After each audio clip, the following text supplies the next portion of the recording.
Hello. Yep, that works. There we go. We should be live. I'm gonna give it a second, then I'll open the chat. It takes a minute for it to pick it up.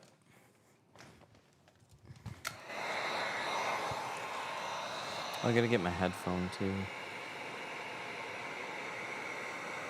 I'll get it. Opening that case too close to the phone, it tries to connect, and then it's stupid.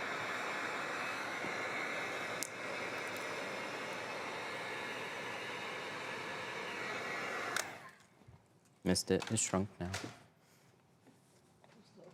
Too slow. But the camera is not streaming too, right? Hmm? The camera is not streaming too. No, not those right now. I mean, they can be. No, it's fine. You sure? Why? This is what makes it exciting.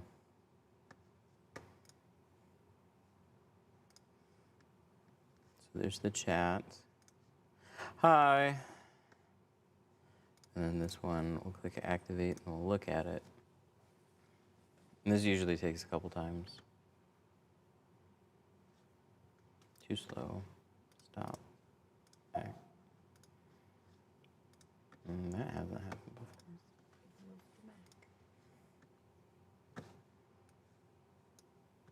before. If it shows viewers, then it usually means it worked. Wow, it's going really slow.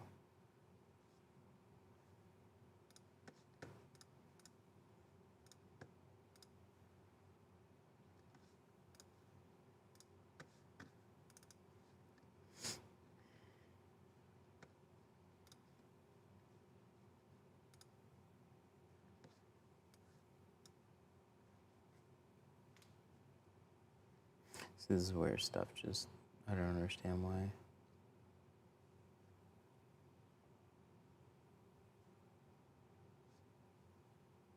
I don't understand why.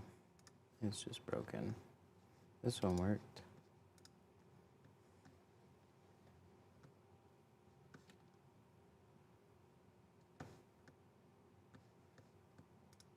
Oh, I wasn't live. Oh, that's why.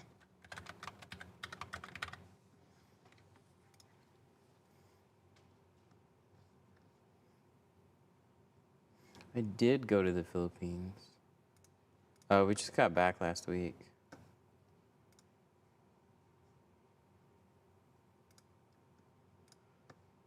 So now if we, there it is. But there's, oh, there we go. Okay, we're good. Nice. So now if I just stay on this window, these should work. Neat. What time is it? Pwah! That's dumb. Too long, too slow.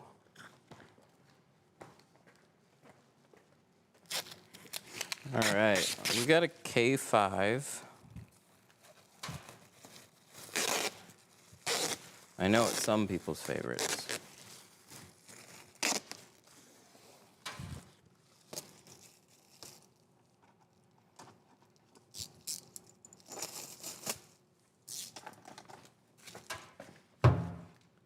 Stool. Need one of them.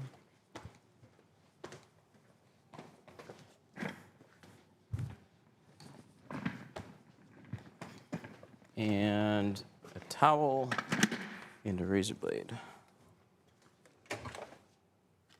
Thank you.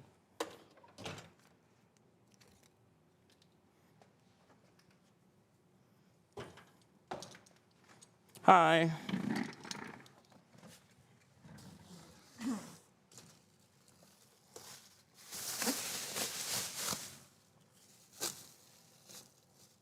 See, that's where I decided I need a Band-Aid.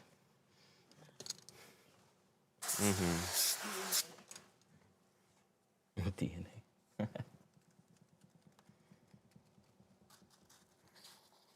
Yesterday's accident. Injured.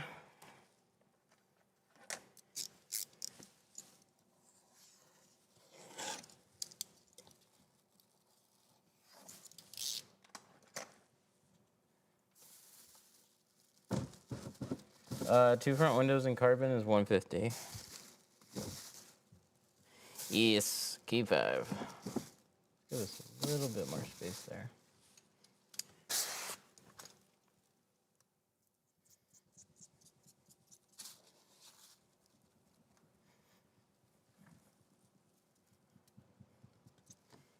We're using the knife to squeeze the sides. Or squeegee. It's not squeegee, it's scrape. So I can't reach back there with a card, but it doesn't hurt to try and scrape anything that might be back there. Just loosen it up. Like, it's not as effective as just using a card. So start with that.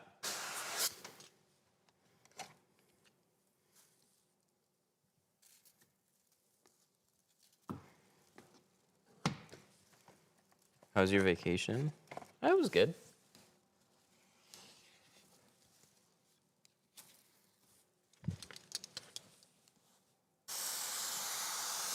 Came back to a hell of a winter, though, that's for sure. This is winter.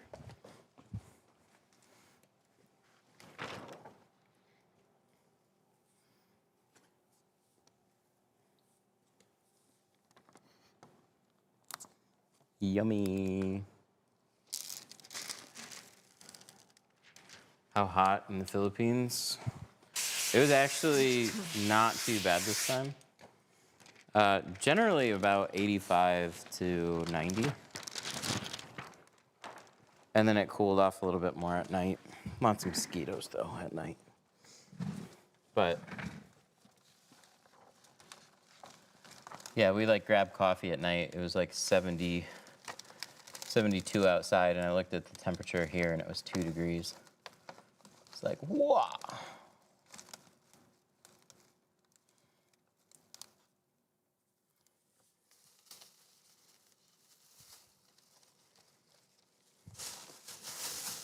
Let's roll this up a little. I'm scared. There we go.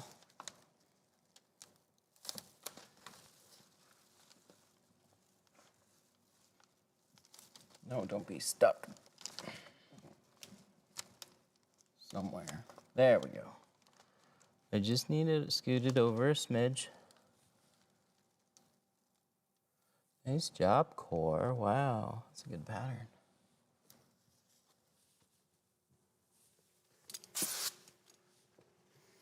Favorite part about the Philippines? It's just fun to travel around, see some interesting places. Really nice water, nice beaches. And then like, we went up a mountain, drove up a mountain. It's like a tourist destination. So it can be, there's just places where it's a little bit, like it's hot everywhere. And then you go up in like a mountain area, and the temperature is gonna be like 20 degrees cooler. Super nice.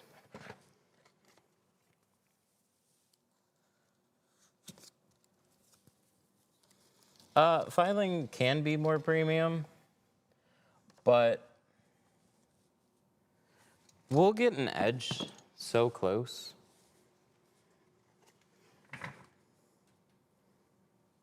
That it's hard to tell the difference. That wasn't filed. That was actually a plotter. No, you can hold on to it for now. You wanted to go. I can zoom. Yeah. You can zoom in. You can throw it across the room. You're the director. But yeah, I just don't want it here right now.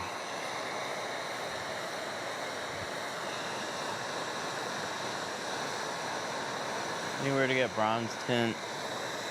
That would be an architectural film. Geo has architectural bronze. Any tips on 11 Volvo? Ooh.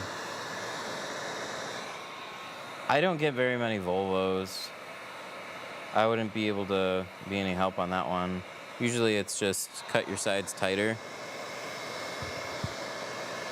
And then maybe pull the seal if you can. These are tighter.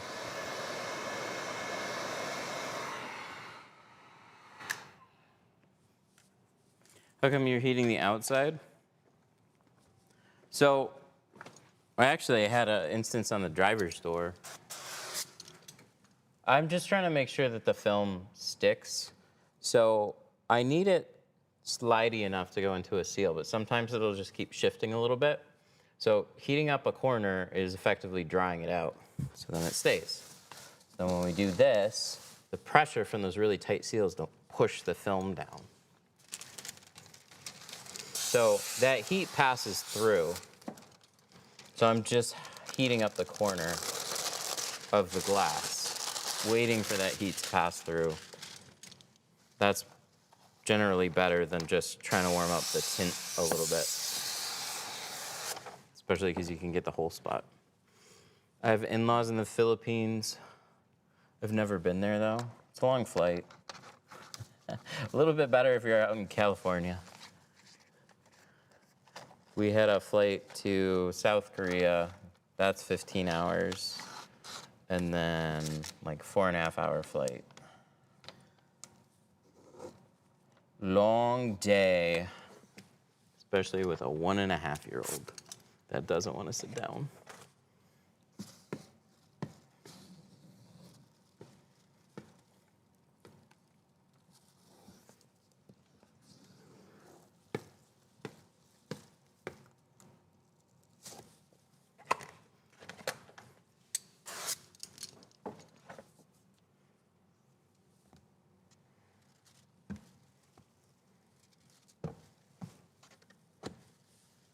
Pink Squeegee, it's this guy, the reach around. It's a 5-inch handle, or a 5-inch squeegee in a slim 5-inch handle.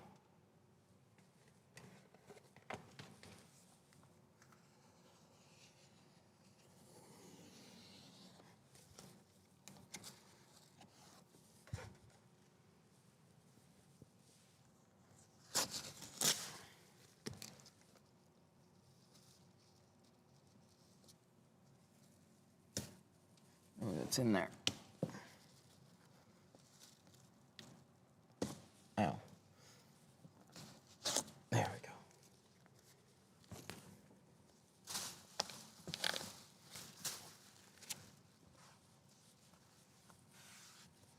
What about the website?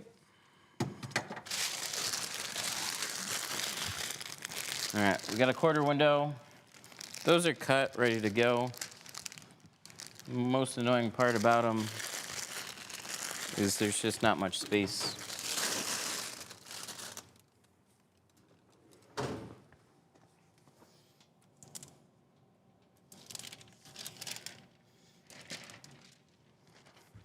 I've seen Geo recommended since Geo is an architectural film. Is there any issues with using it on automotive?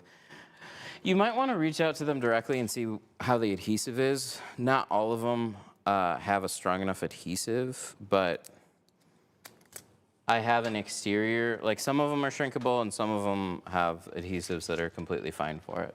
I just don't know exactly which ones.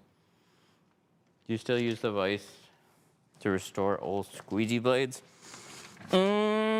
Not really, but there's no reason why we shouldn't, other than I can just go grab another one over in the store.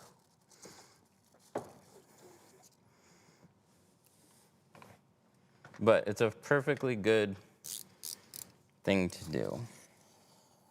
Because the material on squeegee blades is good. There's no reason to just throw it out. So if you can sharpen up a blade, go for it. I've heard fine sandpaper works really good too. Just don't get much. The panel gets in the way, and then it's hard to get a card up there. How long needs the windows to be closed after the tint? The windows, in the wintertime, 5 days to a week. In the summertime, like 2 days. Best cutting software, Core. That's what we're using right now, actually, for these patterns.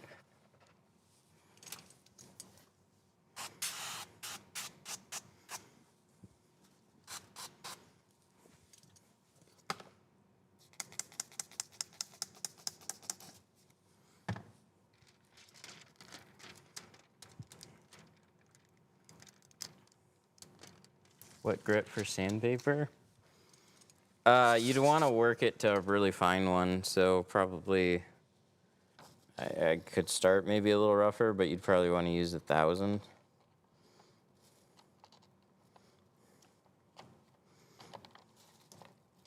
I haven't wet sanded a squeegee though. I'm just talking hearsay. There's guys that do it.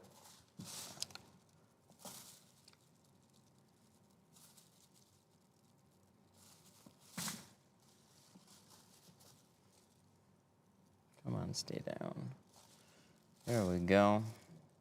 This is such a fun one. It's not that hard to get the film there. They give you like enough space. Just making sure everything is all laid down and trying to get every little bubble out.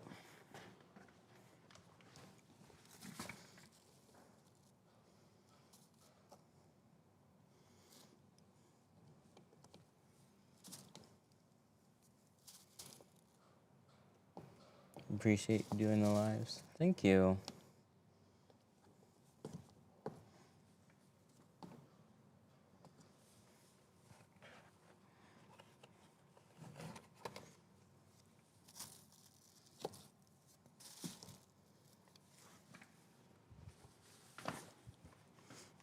Are you bored yet? We should go live. Oh, he's so slow. I don't want to watch Tint. It's okay, I can hear it. Ah!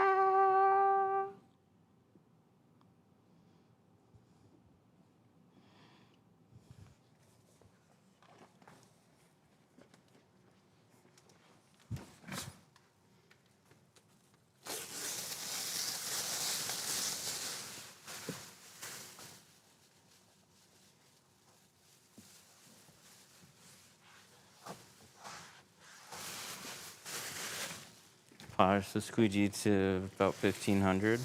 Probably something like that. But you could try 1,000, see where it gets you. But you're grinding off material rather than just slicing it.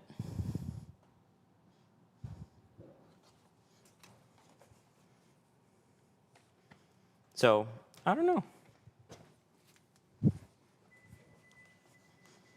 Guys like sanding their cards and tools and stuff. I just never really got into using sandpaper. All right, let's do the back doors. I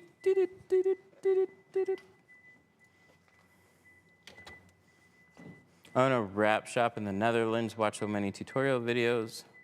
Started doing tinting myself, had my first customer. Oh, congrats. That's a nerve-wracking fun day. You said you did wraps? I own a wrap shop. Oh, okay, so that's not so bad.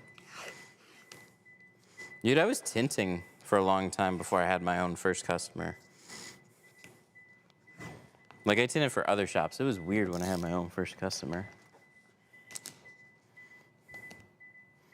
Do you ever hook up a trickle charger to the car? It's got a very dramatic shutdown. Doo-doo, doo-doo, doo-doo. No, trickle chargers are a good thing to do, though. Especially in the wintertime. Oh, yeah, that was the da-dum, da-dum, da-dum.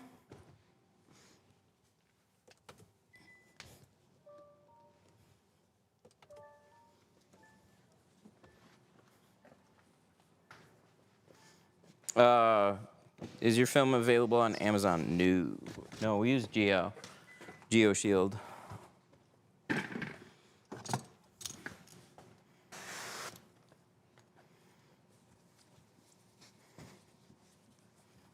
How long to tint one car? Depends on the car. This one I'll probably spend 3.5 hours on.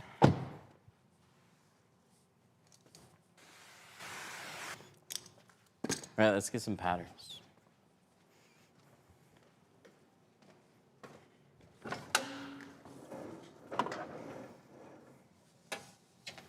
We do a lot of new stuff, so it's not very often anything loses power.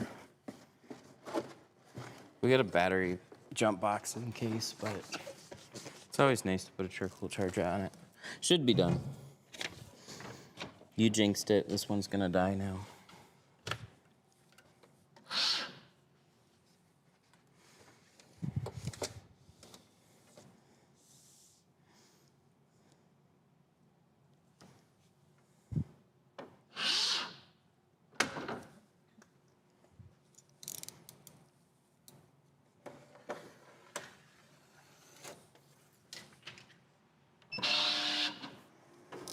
This is a Kia K5. So we're gonna grab our patterns, back doors, quarter windows. Let's see what I can slide up here.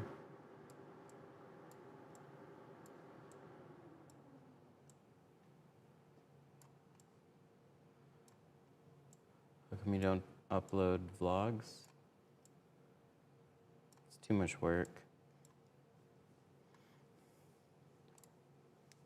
It's just a lot of work for what you get out of it. They're generally not that exciting. We do interesting things. It's just hard to make them interesting for a camera. And then it's a lot of work to...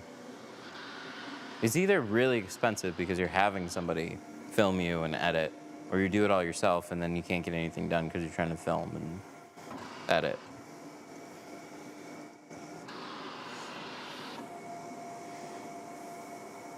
Hopefully it cuts out good this time. Need to up the pressure again. Replace the cut strip, up the pressure. I gotta get some extra blades. Hopefully I remember to do that.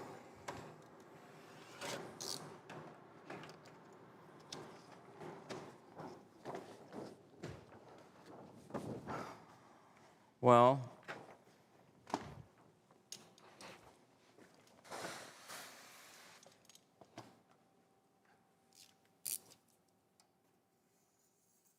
I don't need this one anymore. So it's probably gonna get thrown away. But I got some good passenger doors here.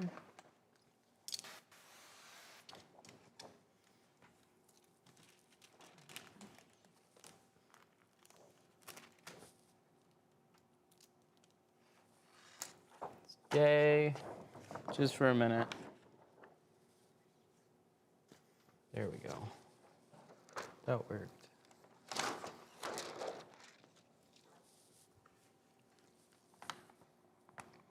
I like when you hand cut. Yeah, I did on the other two cars this week. And then I get asked relentlessly, why don't I use a plotter? So we hop back and forth. If I do things one way, I always get asked why I don't do them the other.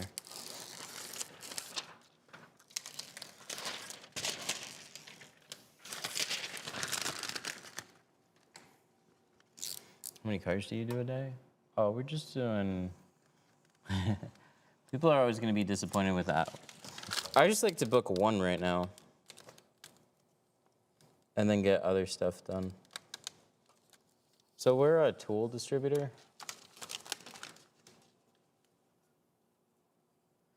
And a software company too, apparently. So we just have a lot of things that we're working on in the background. And there's only so many hours in the day.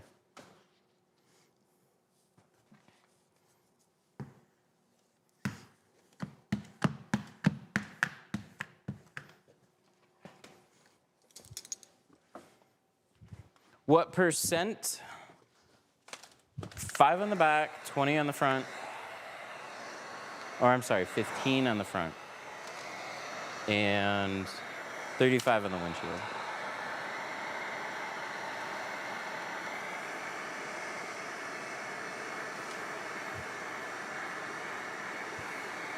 Panel guard, I'm not quite sure yet. Hopefully a couple weeks.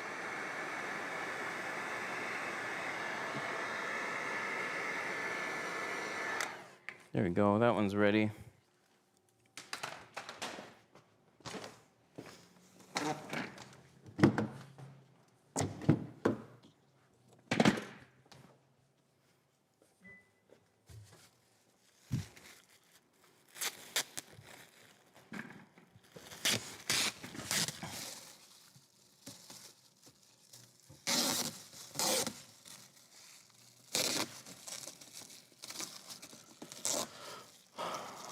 Don't need to heat film for a door. Yes, we do.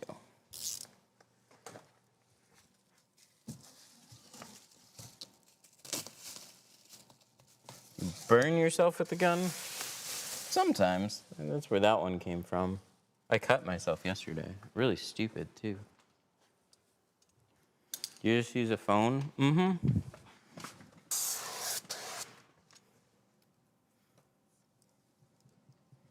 With a few other things, but the camera itself is a phone.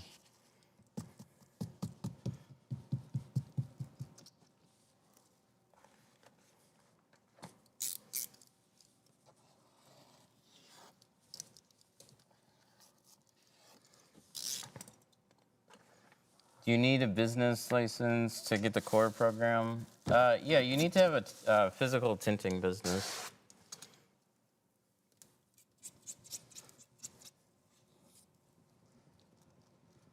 I'm thankful that they still let other people use it, though. Because I can't tell you how many software companies lock their software down to a particular film brand. And that's an Eastman product, so they might get sick of us. Oh, those aren't mine. You've got a rag. Can I use that? Thank you.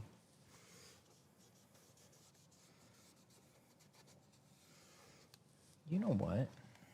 I should have a camera person with a tool belt and keep all the extra stuff.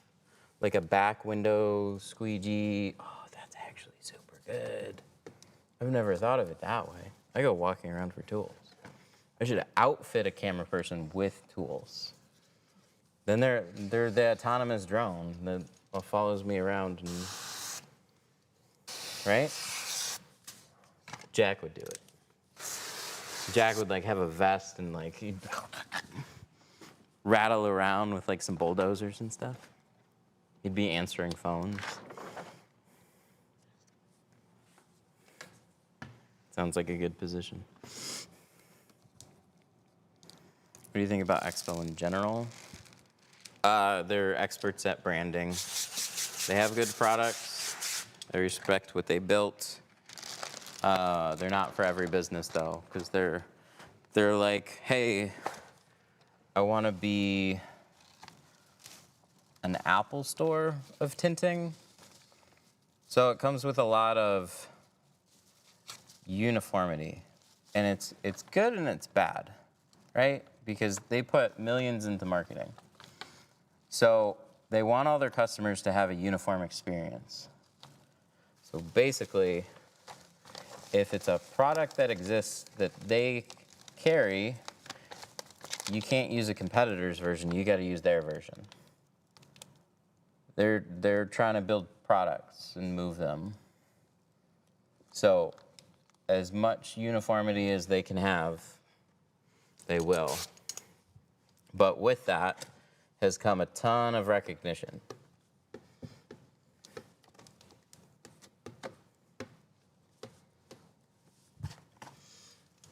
Waste of time, bro. No offense.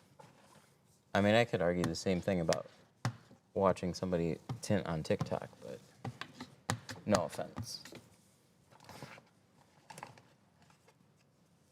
I've always had issues with the K5 seals. They're definitely tight. You can still two-stage them. I don't like pulling the seals too much on these ones either, because they're kind of annoying to put back in.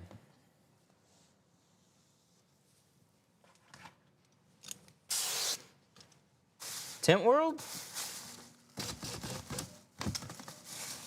I don't think they like me, but I mean they're okay. Again, like Expel, or expect what they've built, but it's very difficult because you're trying to. What is it? Franchise a skill, a trade skill. So there's a few in the area.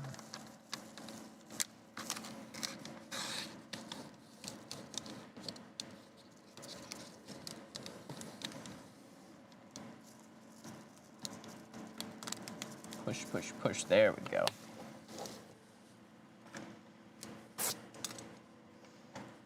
Do you have any cars they have an FU price on? Yeah, typically old stuff.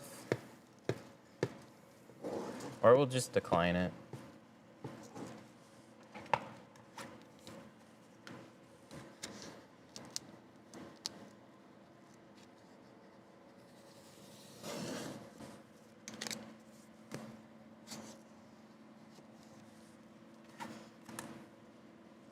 Who's the other guy you have tinting sometimes? That's Mark. Mark's been tinting for a long time.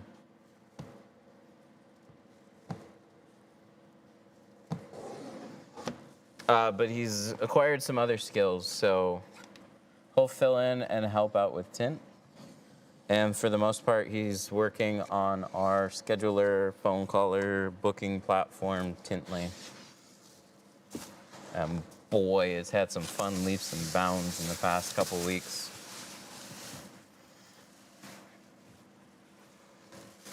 We've had a system for over a year now that's basically been in charge of booking most of our appointments through ads. So you have an ad, type in some info, or somebody types in some info in a lead form, and then we have a autoresponder.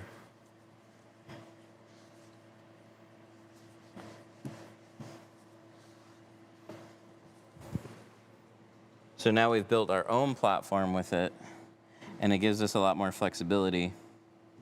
So I'm excited to show a little bit more on that once it's done.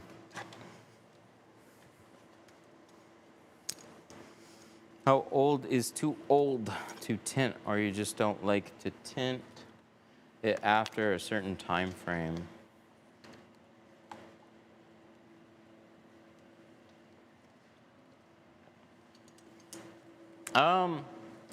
There isn't a particular year, but when you get before 2000, that's where you start especially seeing some weird stuff. There's plenty of cars that are fine, but pre-2000 or 95, they just did all types of weird stuff.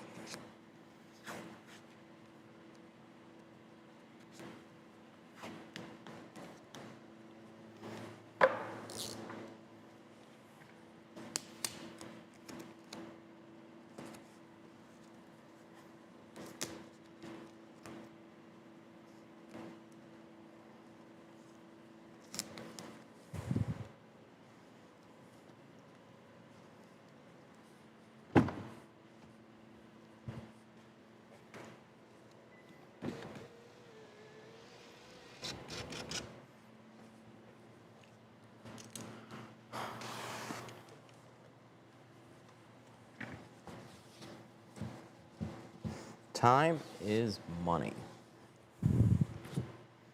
But some things you put more time into because you either like what you get from the result, or it's not just about hustling through the job. We have people watching and asking and trying to learn.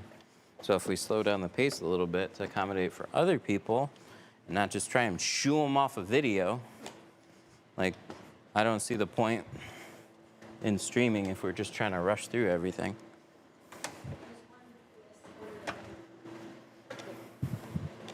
What does that mean? Does that mean like, can you get the neck mount?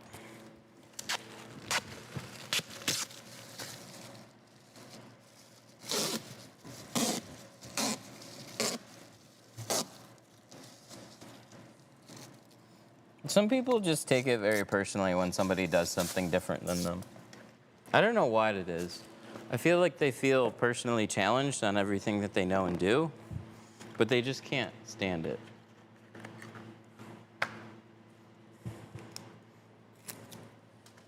Thank you.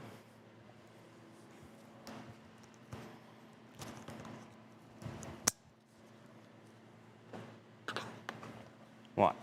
Ta-da! We hands-free now.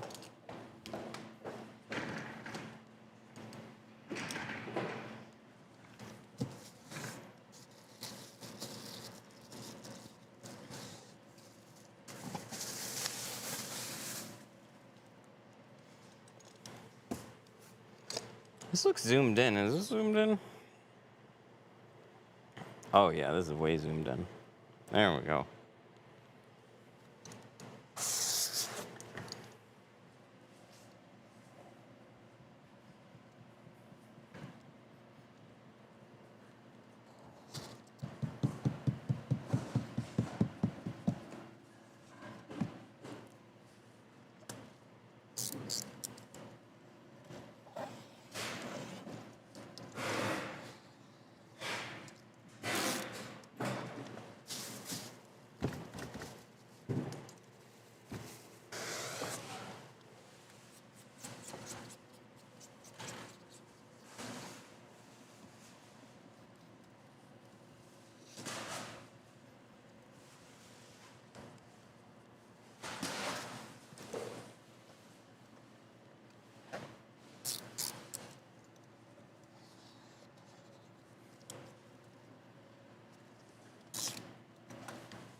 What made you want to create a software?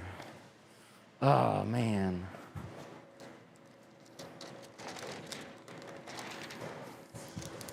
I think just like anything that I get into, I get frustrated with the options that are available. And then we start asking, like, what if? So, like, last year, we found or a couple years ago now, we found a platform where you could customize a lot of your workflows and integrate phone calls and stuff into your scheduling. So everything is very seamless. Somebody calls, they're already in your system. I don't then have to go to my phone system and import them into something else. They're already there. And that was very nice. But I never liked the mobile interface. But a lot of what we have right now is somebody fills out a lead form,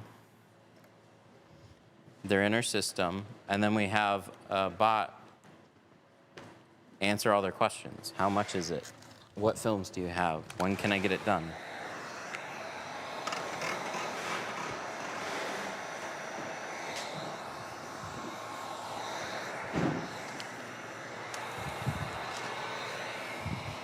So we took everything that we learned, and then we simplified it into a scheduling app, and then we plugged phones into it, and now it's like, oh, it's good. Tint was just good. I'm just a little surprised that they really haven't added much over the past like 3 or 4 years. And there's no phones.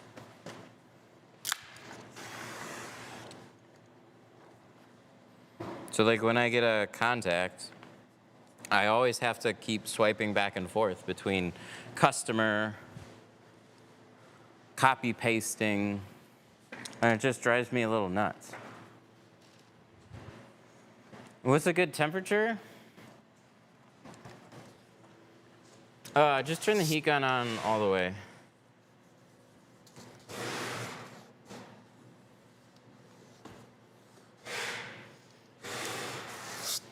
Do you ship pre-cut windshields? I don't even install pre-cut windshields. I hand cut those. I don't trust the cutouts. On the rest of it, sure. On the windshield, they're just iffy.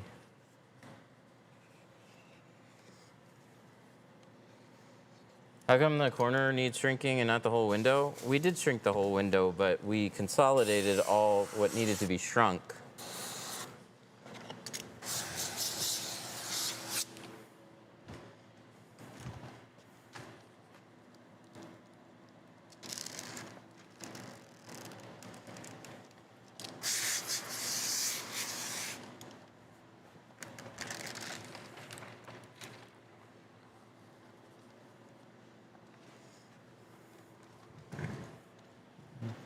People still debating on shrinking or not shrinking?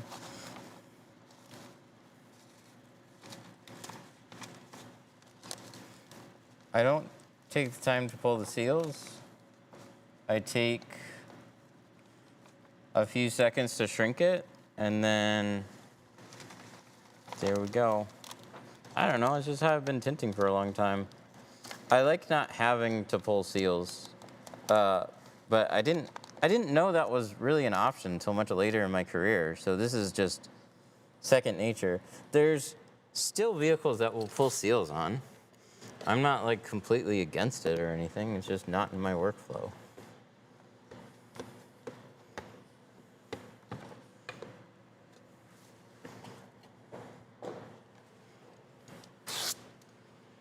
Do you get any specs with two staging? Just the same amount that I would get with bottom loading.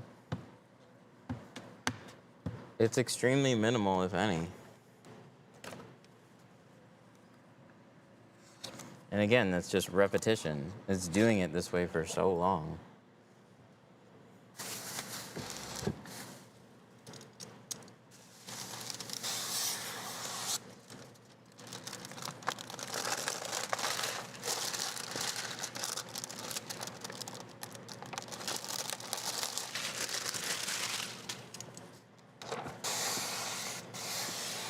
There's no doubt this is the harder way of doing things.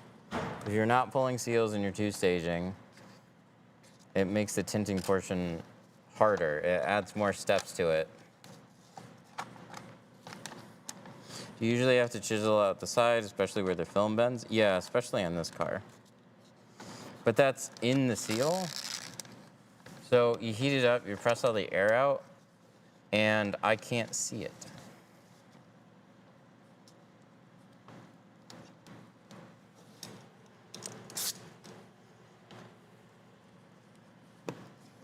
I actually never had a customer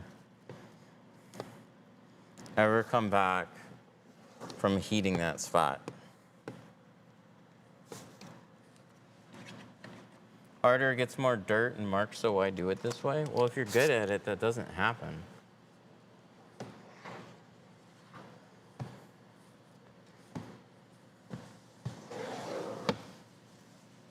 I don't know, there's like this kind of is wild. I can accept that people do things differently than I do. And there's things that I'm not skilled at that other people are. I'm good at doing it this way, and I prefer to do it this way. I respect however anybody else does it. But some people lose their ever-loving mind overseeing it.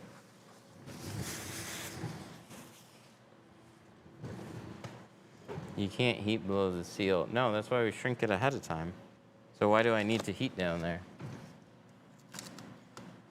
By 2 stage, if you're skilled, you're good. Exactly. The end.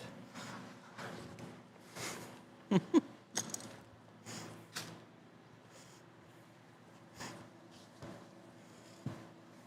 do you know what scraper to use when you first get into tinting?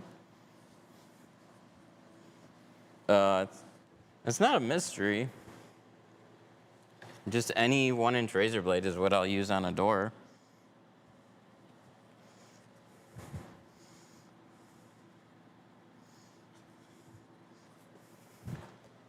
How much pressure on the squeegee?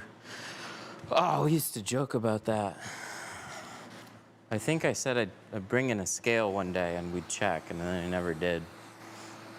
I genuinely don't know enough. I'm not pushing enough to lose my mind. Just like nice medium pressure.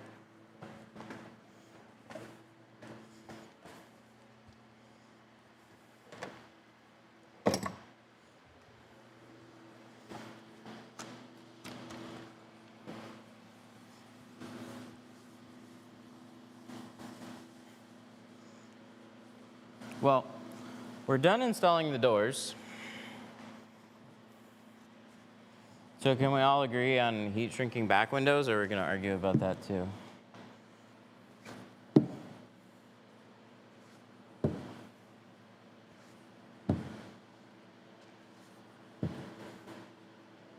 No, we're going to argue about Frankenstein versus reverse rolling. That's what's going to happen.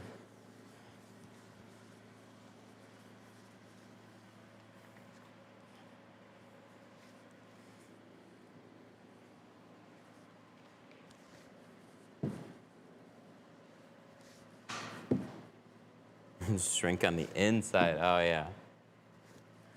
I got a tri-edge scrub pad, a Libman squeegee, and then I wipe it off with a towel.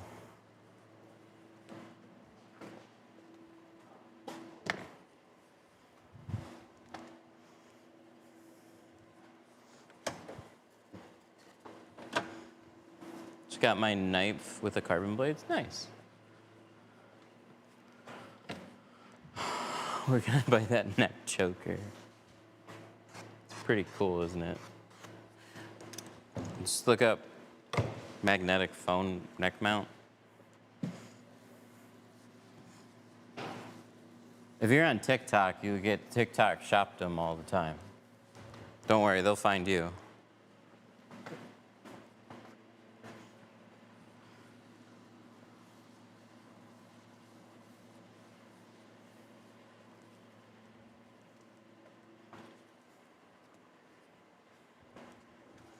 Okay, so we got our film loaded. Delete, delete, delete, delete. Vehicles. This one, and we want to go with option 1. We'll do the back, and then we'll get the quarters. Wait. Oh, did I do it again? I think I got rid of the quarters again. Rip quarters. We can stuff them in here. This is core. If we're plotter cutting, it's on core. Otherwise, we're hand cutting. And then we click cut.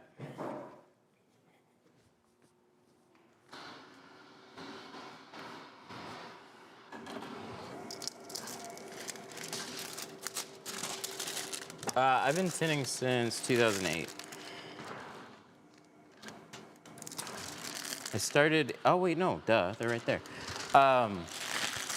Aviation mechanics school was 2009. And then I was just tinting during that time. So 2008 is when, summer 2008 is when I started.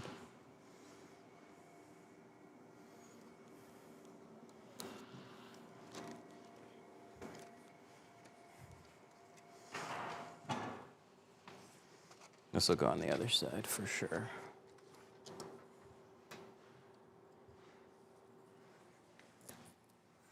$2002? Ugh, don't you feel old?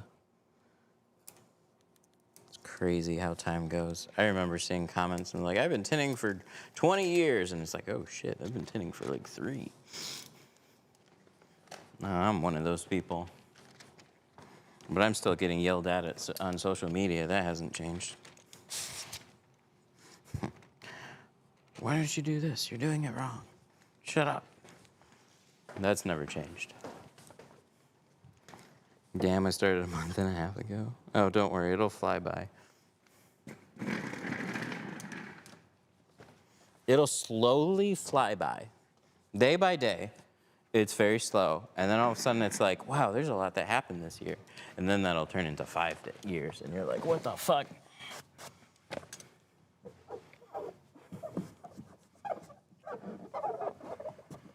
Good plotter. FC9000 is going to be the most popular thing you're going to hear. It's overkill for tinting. They're fun machines to have. Something that's a little bit more practical is going to be a Jag. And then Workhorse from Plotter Depot. The Workhorse 3 seems really the right bang for your buck now. They're just sold out. Do you have an angle tip? I have a fan tip on this one. I should swap it, but like it's fine. I'm kind of indifferent on the sprayer tips. I go back and forth. I don't care. I prefer a cone tip by a little bit.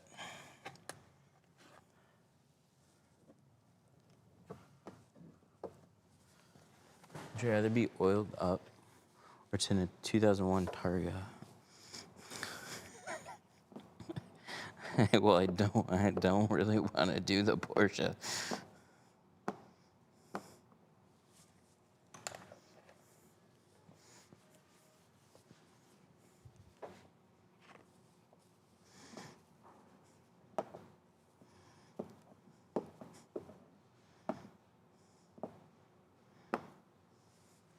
Nice, that one's done. Would a 55-inch plotter be fine? Yeah, actually, a 40-inch plotter is perfectly fine. Like, a 60-inch plotter is for PPF. And a Model 3 back window if you end up having to do that. I mean, they're popular, but there's very, very few that you would even care to plot. I have a Model 3. If I'm doing the back window, I'm still hand cutting it. I'm not plotting it.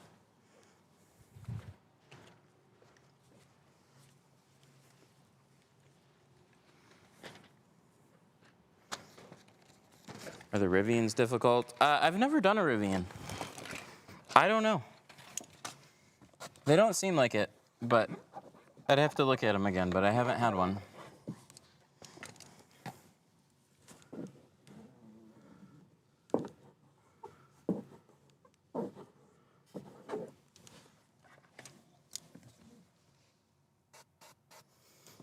It's like kind of not fair, but there's just some vehicles that are very popular that come out and I don't see them until later. It's probably a marketing problem on my end.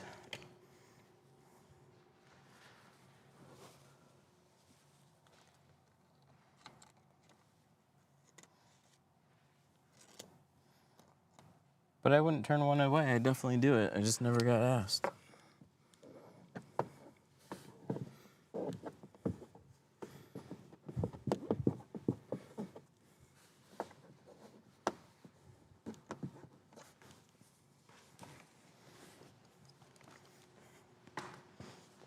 So, how much do you make a month? On Strictly Tint, it's all over the place. We're a tint shop not trying to be a tint shop.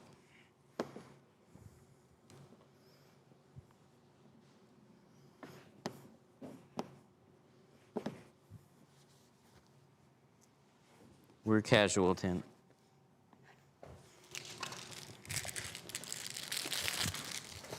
When I was mobile in 2015, somewhere in there. think that's what it was. My best mobile year was just under 100 grand in take home.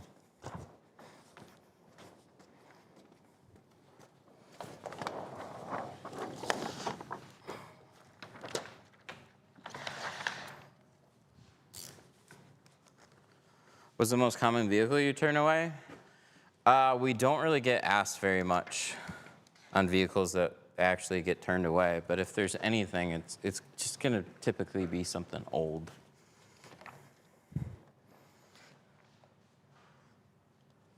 Because that day's not gonna be fun. So it's not that I don't like classics, but classics are special.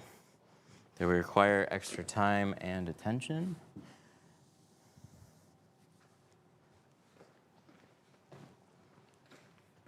And you'll usually scrap quite a few patterns just making sure they turn out right. And so if anything, they're just more stressful than they should be. I'll do 2 regular cars at a regular price.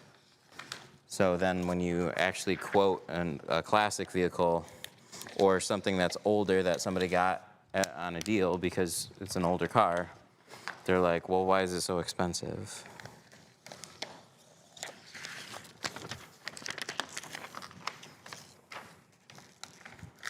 We don't specialize in that stuff.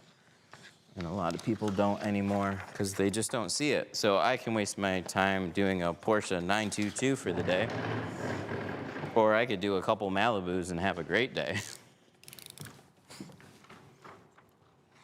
And just to be clear, I've wasted my day doing a Porsche 922. It turned out great, and I was more than happy when it was done. And after it was done, I'm like, I don't want to do one of those again. You know, so you get your regular money makers and your dailies.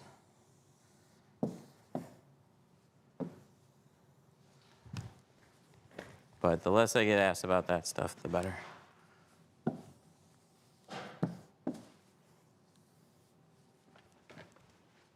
right, heat gun. Which side did we leave it on? We left it over there. Chameleon? If we get a Chameleon film, there's a little bit difference with a Chameleon film. You just want to be sensitive of the color. So you can shrink them like any other back window, but the color sometimes can just get burned. So there's some tutorials on shrinking them from the edges inwards. Is tinting a Porsche really that hard? No, it depends on the Porsche. I don't care doing a Porsche, but there's a particular one.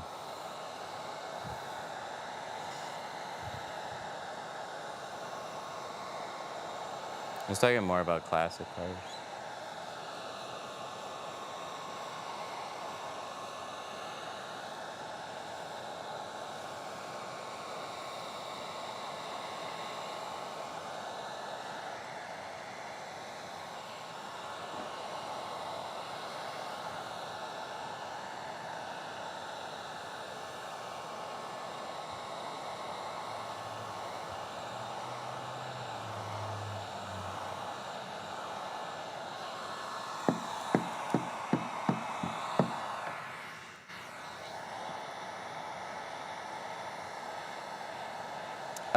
Windshield's gonna be reverse rolled, back window's gonna be Frankenstein.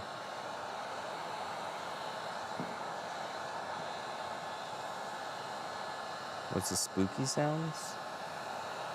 What spooky sounds?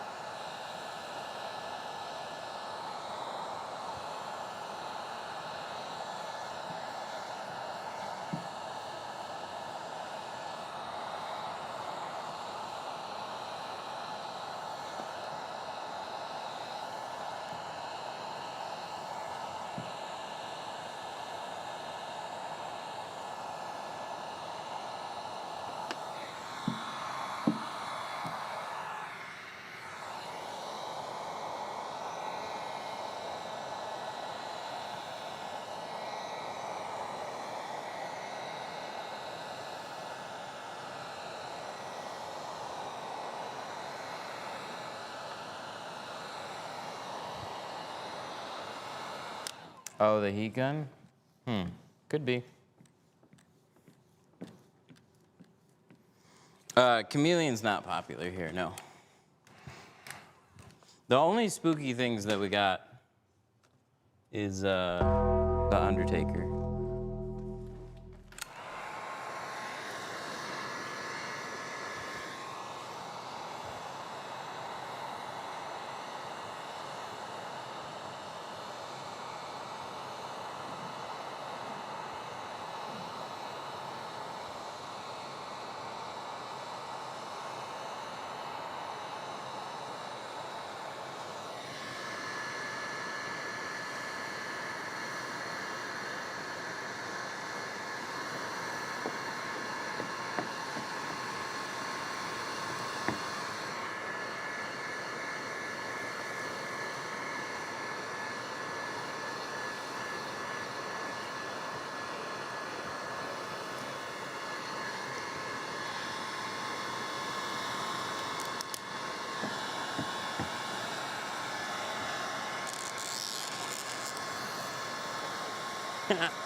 I'm trying to make it harder to shrink, but that was kind of funny. It split there.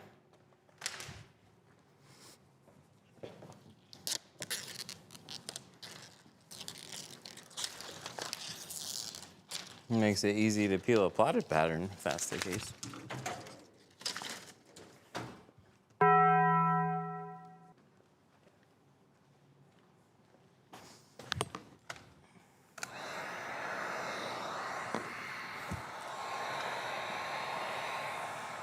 Almost center battles ready.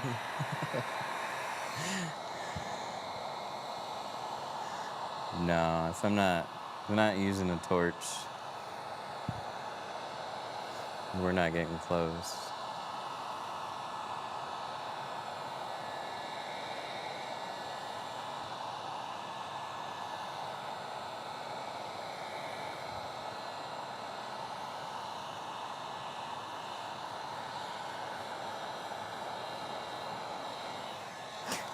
Guys can be so judgy. Money to tint his car, but can't wash the car. Dude, there's so much. It's literally snowing outside. Why the fuck would you go wash it now? Wait till after it gets tinted. Then it can all look nice together.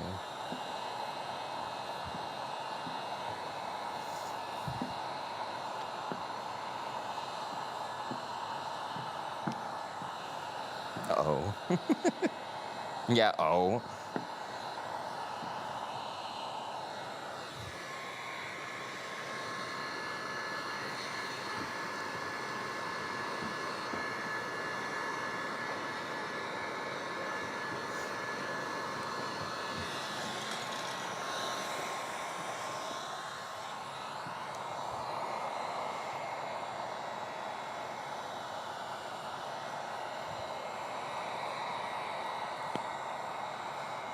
How long have you been doing this? Since at least like 1:15.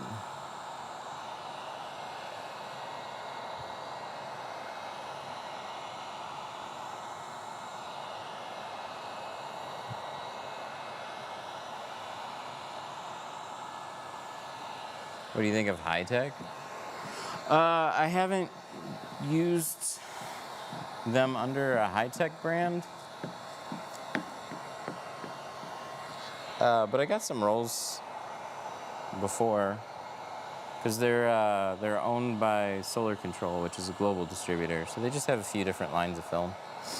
They have good films.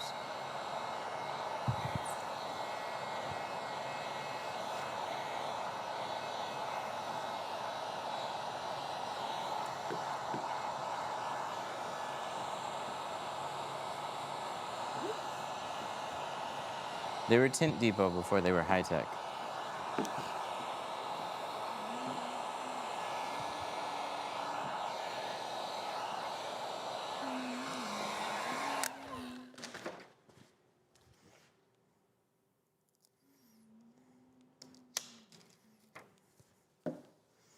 Do you collect anything hobby-wise?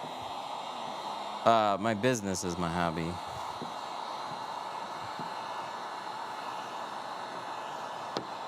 knee-deep in software right now. If you hold that heat gun that close, it will not burn the tint. Oh, it absolutely can. But look, if you hold it this close and you do this, I'm not burning my hand, but my hand feels a lot of heat. When you slow down, so it's just adjusting your distance and your speed.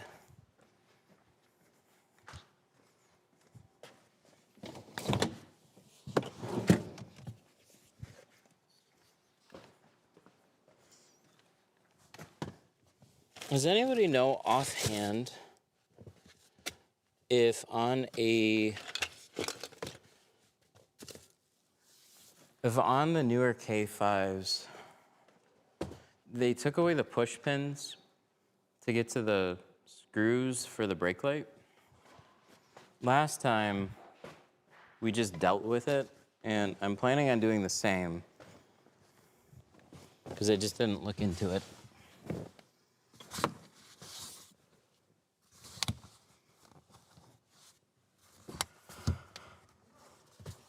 What?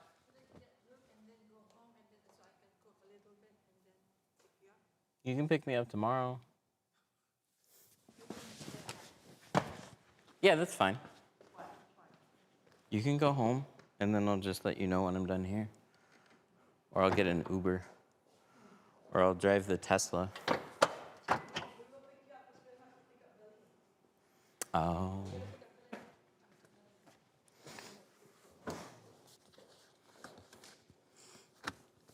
You should walk by the room and say hi, and then walk away with Luke. And just be like, ah!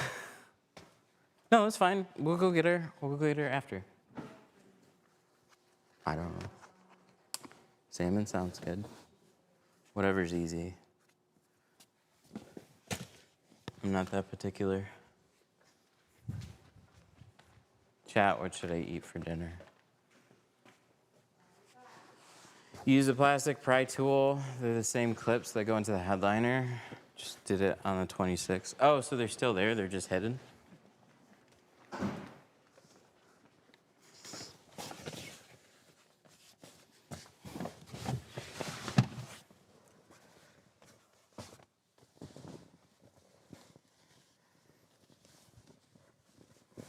Solar Pro. I can't tell you how many brands are like that. That name, Solar Free, Solar Pro, that are just like, I have no idea. It's just a brand. It's a white label brand. I know that much because I've never heard of them. Why do you heat up the film on the outside? So it's we're molding it to shape. We need it to fit the window, and it does that best on the outside, and then it gets installed on the inside.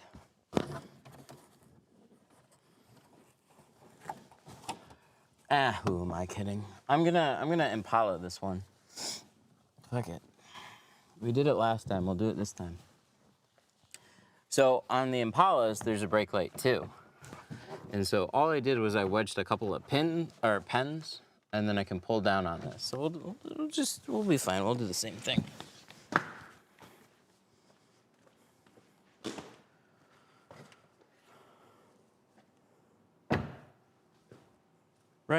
Right. Sounds good. Let's grab a couple things. We need sprayer. Look in the back glass drawer. This one's cool. They put their slip tape on it now. So glides better. This, where's the towel? There's my purple tape. Why is that in there? It can go up there. Just in case. Do we grab a new clay bar? Let's get a new clay bar. I've had that same clay bar there for a long time. Let's just go get a new one.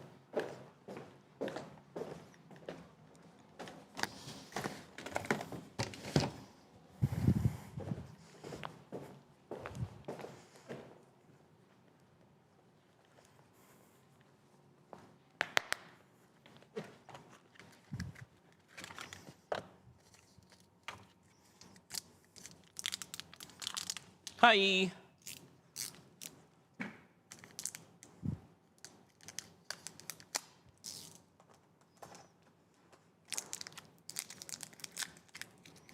Can't open anything without my thumb. It gets difficult. Yes. New. Clean. I like it. Oh, a Slim Slam. God, how do I forget the Slim Slam? Oh, that's okay.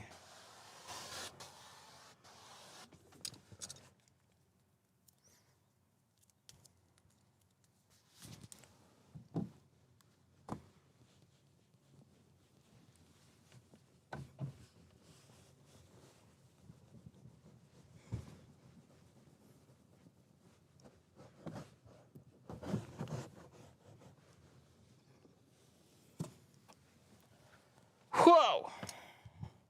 Was that a new clay bar? Was it?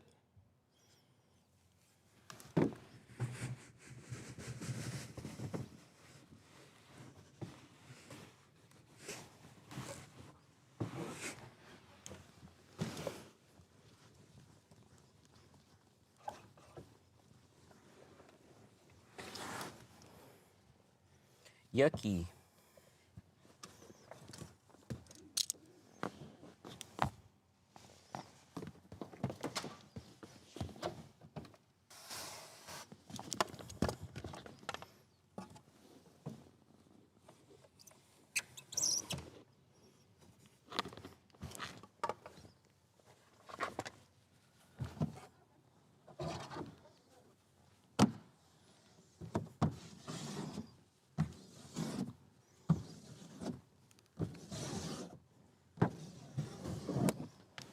All right, one more.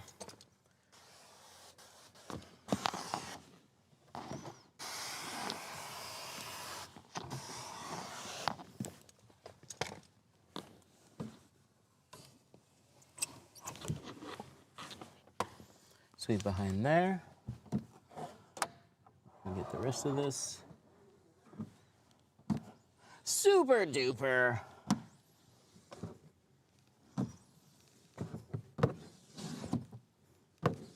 This is where we need like drone cameras and stuff.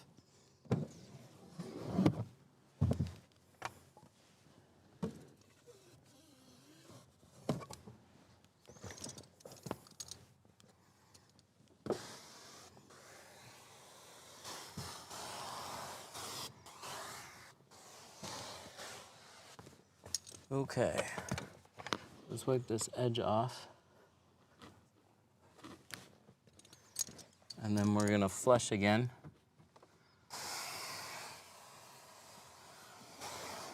So it's got a rubber edge, and Fusion came out with their own black slip tape. I can tell you it's more durable and got a better adhesive on it than regular slip tape.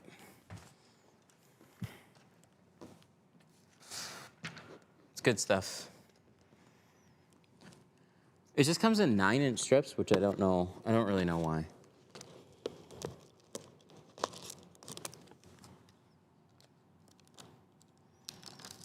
Because like a squeegee is 5 inches. So you can actually put it on cards or you can put it on squeegee blades.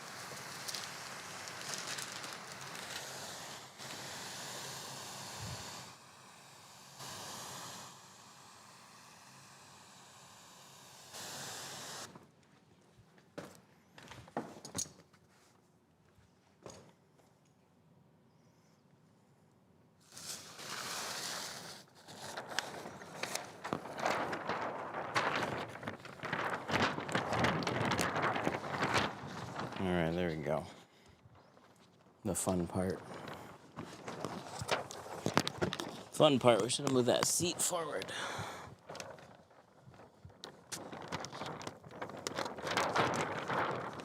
Now the trick is, don't touch anything,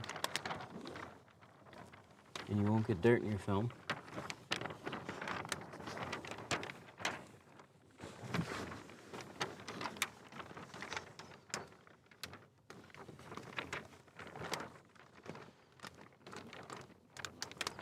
But we have a top brake light, which makes this a little bit more annoying.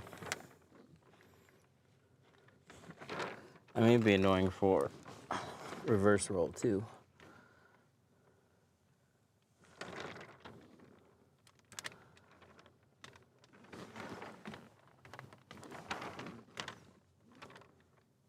Okay, so for this top area, if you can see, I'm going to pull flat and shift underneath and reverse this, right like that.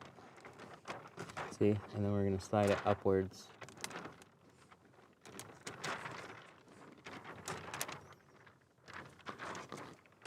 That's what I used to do on all the Impalas. So I held it pried back with a couple ballpoint pens. They're just a good wedge and something that I could grab.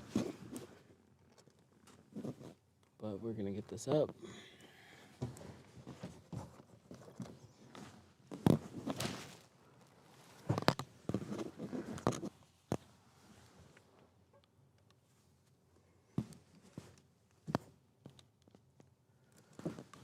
Ta-da-da-da. That's on there. Can you show how to squeegee the water out? Yeah, as best as I can. So we're gonna start with this guy. And see how this will fit nicely behind that brake light. This is to get some of the water out and mostly just fan out the film. I can reach down really far.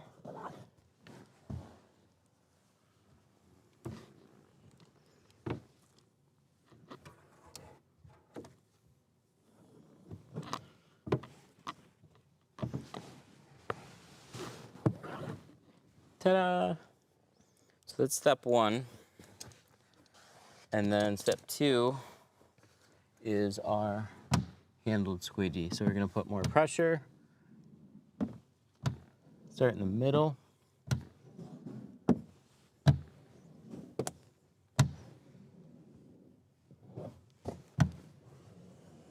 And go along the defrosters.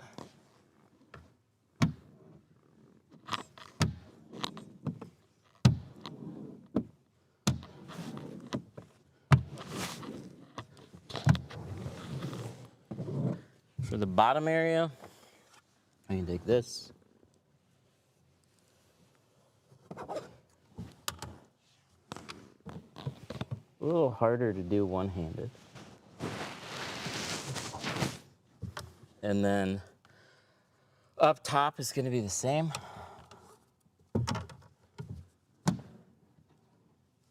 Just get what you can.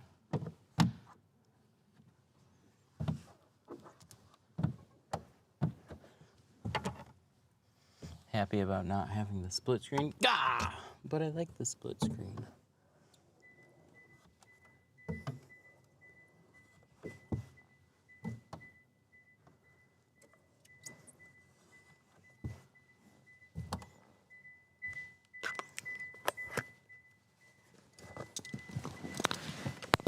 But the split screen's one button away. See, I can push this, and then there it is. Whoa, it's like a ghost. I wonder if they're gonna refresh. That's creepy. They need to activate again. They're there. They're always watching. It's funny to watch multiple at the same time because it's my security system.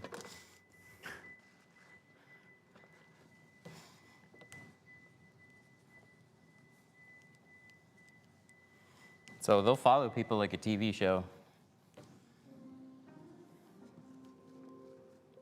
That sound is so funny.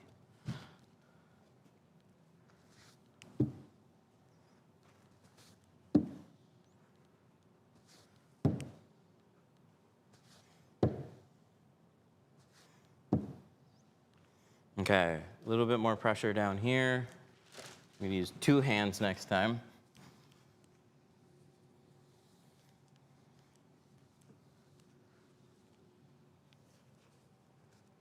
Oh, we're probably, oh, hang on. I probably missed the caption. The caption.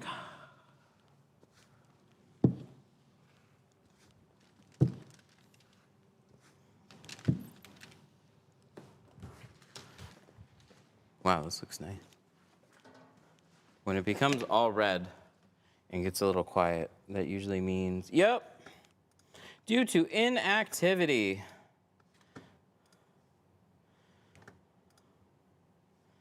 Inactivity.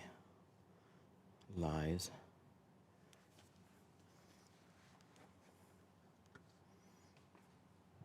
Yeah, we just got back last week, Thursday. So getting used to time change. That's fun.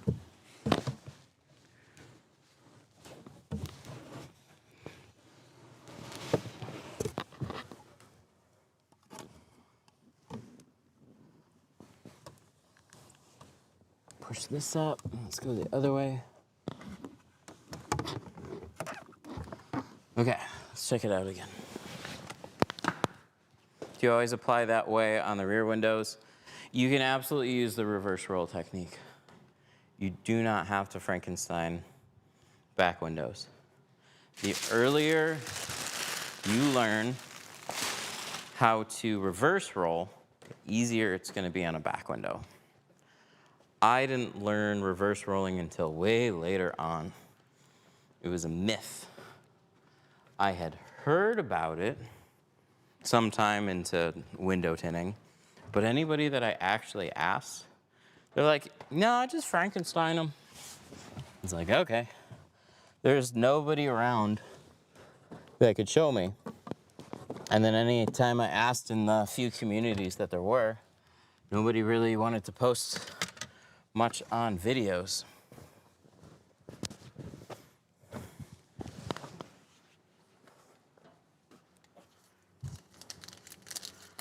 So I got videos going back quite a long time, and I taught myself how to do it with some feedback from other people whenever I could get it. But I found that from like talking to people that we teach, it's preference.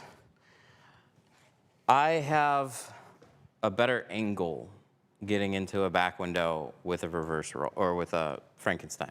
Put your arms out. This is the hard part. Getting in the car, swinging around, and getting the film on the window without dragging it along something.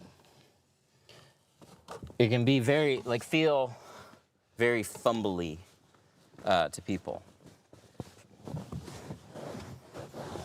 A reverse roll has more steps and it's a lot more controlled. I would sum it up like Frankenstein is bottom loading for back windows. Reverse rolling is more of a two-stage approach. You just got a lot more steps.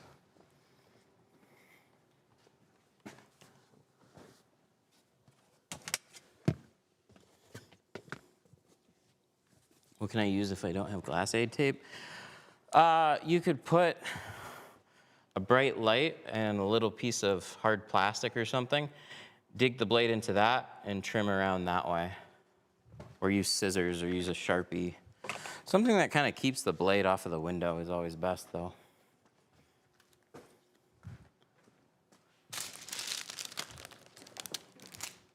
All right, so all the sides and the rear are done. We got a front windshield to do. We're gonna be doing that in 35, along with cleaning up the rest of it. But everything's done except for that. We have a cutout, some system.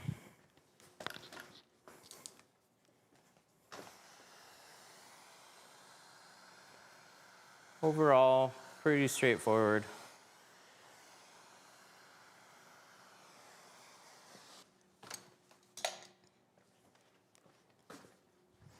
How about we get some organization here? mainly the towels. Towels start cluttering up, and then I just start piling back window tools up. Like this. Why do I got doubles? Why do I got doubles? I just need one. Keep that. Let's keep that. Let's keep that. That's what we need right now. Scrub pad, a lid man, and a towel.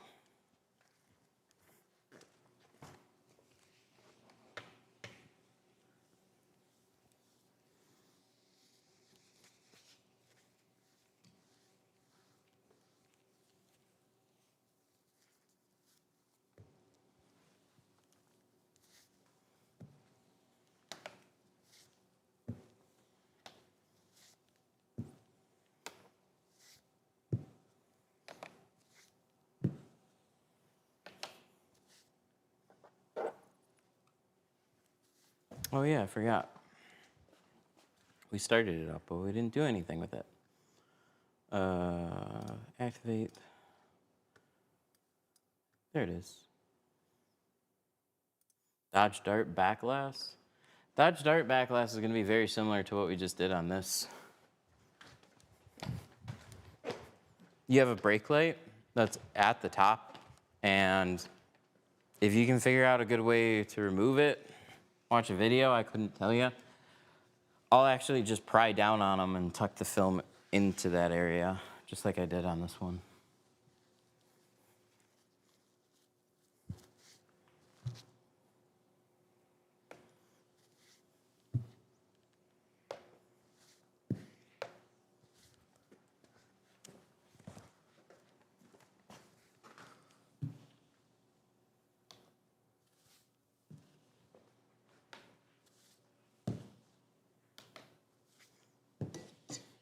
All right, so let's get some tape. We're gonna outline this. We gotta go around that cutout. I don't know when companies are gonna stop. Hopefully never. But I like that they keep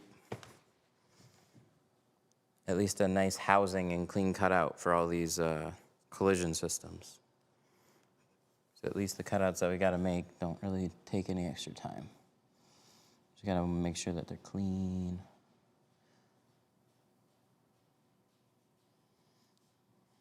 That looks good.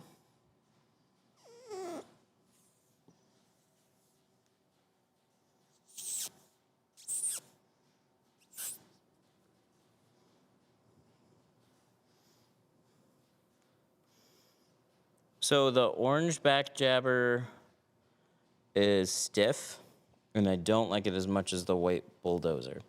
The pink, I think, is more similar to the white bulldozer. They say it's flexible. I'd say it's about as flexible as the white bulldozer. But yes, they're both rubber edged. And they ship these with the slip tape over it. So the slip tape is replaceable.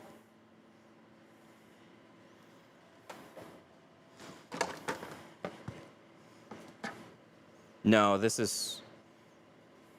I'm gonna put slip tape over this one. This one's definitely firmer by quite a bit. The paddle itself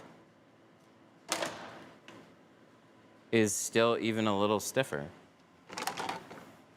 This one, when they shipped it, I used it like once, and I'm not a fan. It's too stiff. I like the white one. And then this one, it's got some flex to it. This one's more flexible. And then this one. So if I were to rate them, 1, 2, 3, this one, if they were all part of one company, harder, medium, soft. I'm gonna put slip tape on this, because I actually like that part of it. But we'll try putting slip tape on this for the next go. Where are those? Are they? I know I got extras. Oh, here they are. Will be different. We'll put it on here.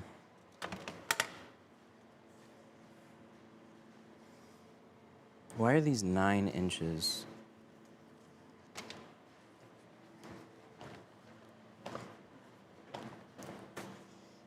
I got a windshield to do, so it's perfect. Perfect to try out. We'll clean the edge, put some slip tape on it, see if it's better. How much to do a traverse? What do you want to do on the traverse? Everything with a windshield? Just the front doors to match the rear? Just the front doors and the front windshield together? And I can give you a quote. Ooh, I hope I can peel this. 4 windows? But which 4 windows? Just the doors? Just like 4 doors? No back?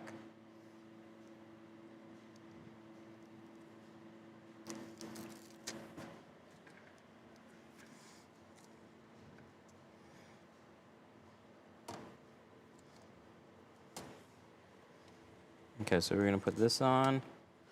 We're gonna wrap it over the edge.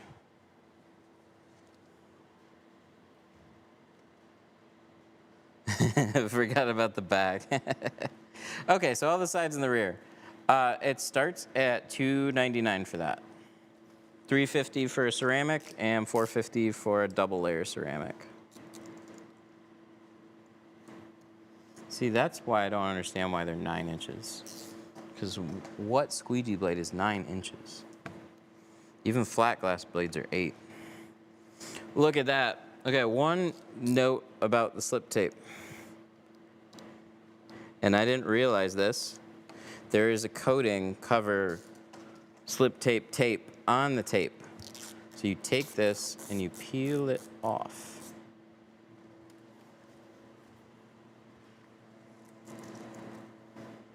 And now she's ready to go. We got a black and white.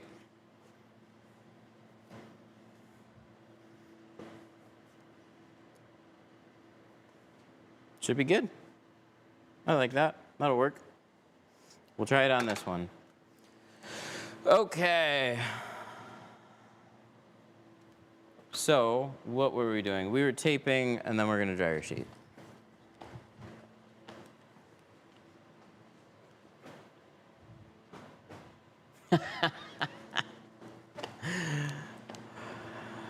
I think our UPS guy just took our boxes, and he's so nice. He shut off the light.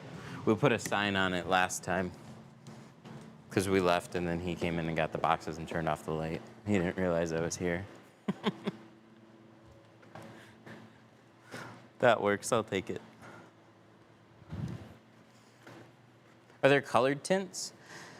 They exist. They're just not very popular. So anything that you'll find is gonna have that same color on the inside and the outside. And man, it's kind of obnoxious. There's Chameleon films that are better, that'll have iridescence.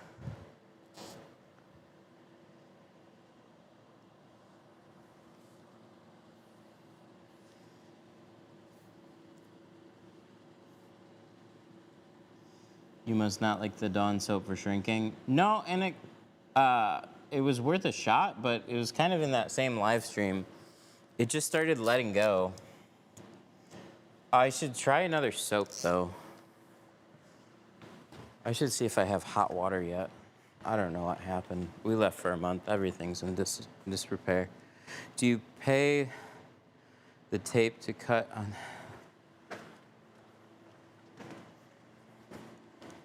But Chameleon exists, ceramic? Yep.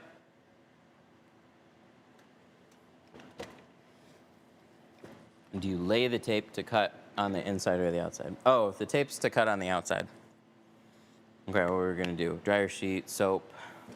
Do I still have baby shampoo here?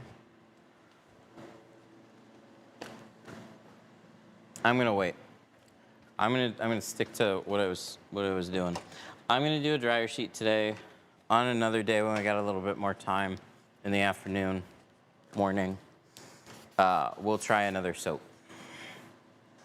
This is gonna be stick to what we know today. Palmolive soap works best. I'll try and remember that next time I see it.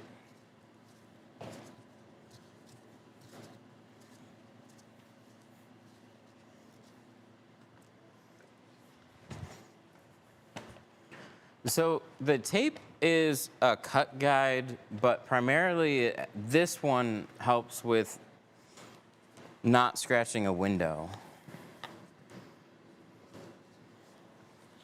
So when I go to trim this out, I'm gonna cut on the tape line, and that's gonna keep the blade from touching the window.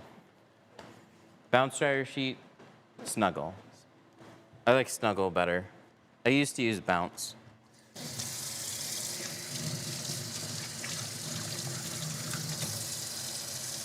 Does the Pro back window kit have everything that you need? The only thing it doesn't have is a sprayer and a heat gun. But yep, it's got everything.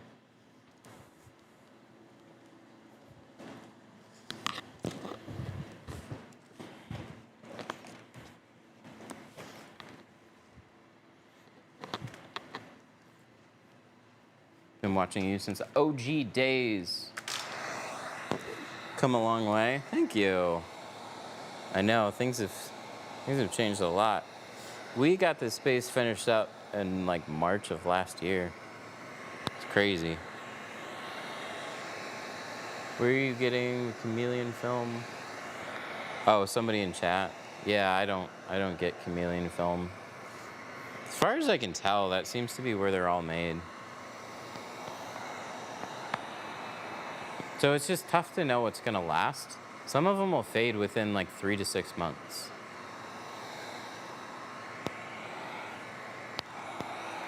And it's not a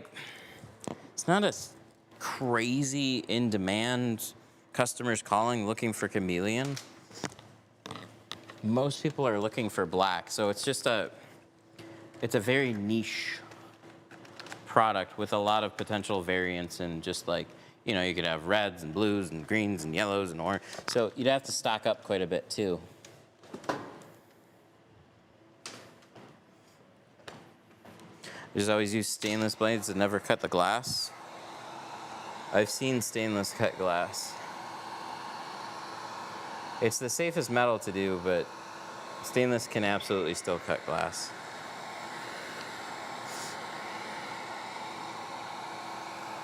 But I don't want anybody to cut glass, so if it's working for you, I wish you the best of luck.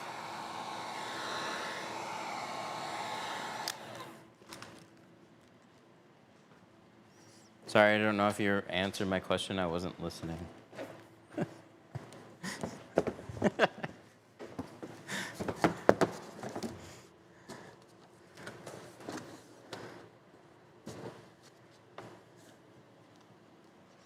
Chameleon doesn't shrink well, or maybe because it wasn't a good brand. I had a stream quite a few years ago with like a gold one. It was fine to shrink. And then there's another one that was like a little bit different. So yeah, they just vary.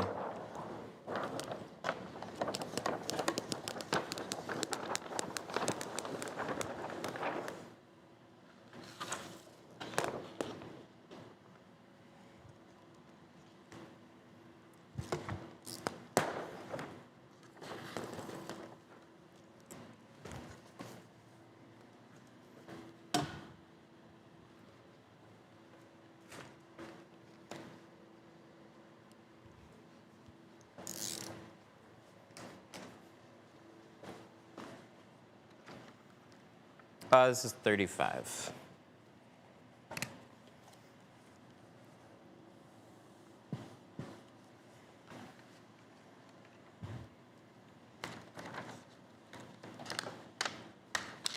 I just don't have a badass shop like you and a machine that cuts the film for you.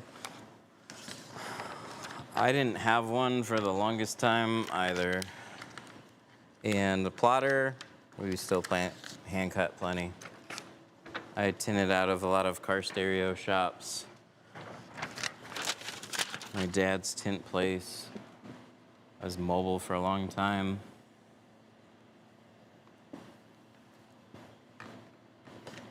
That's where a lot of these tools and habits come from. Was the only person that I always had around to help was me. So you just get used to doing everything solo and mobile. It's why I still peel patterns mostly off the car itself instead of using a board.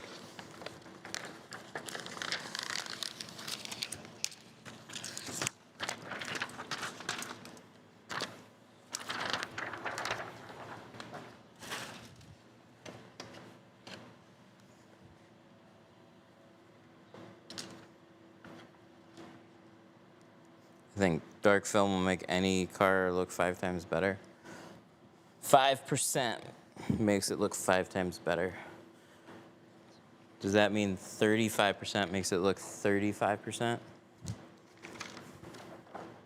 Or 35 times better?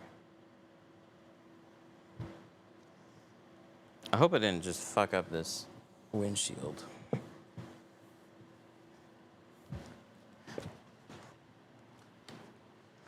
Any tint classes in Ohio? We have tint classes in Michigan. We're not far from Ohio. I don't know of any in Ohio, though.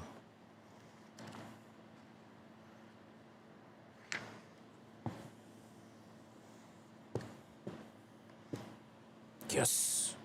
Whew. Oh, it was close. It shifted over that way when I trimmed the side.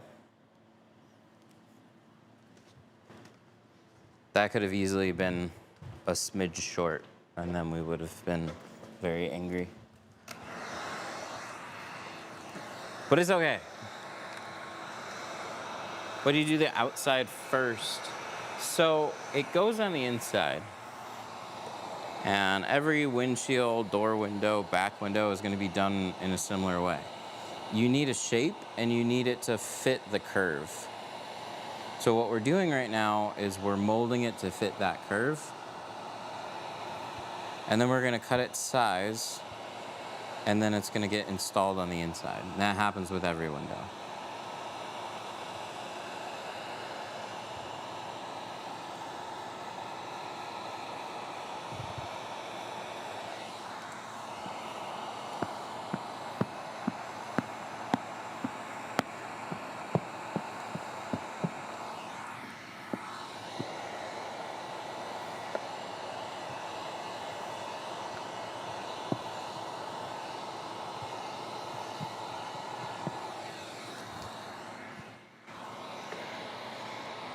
How much do you start charging for windshield? So they start at $150.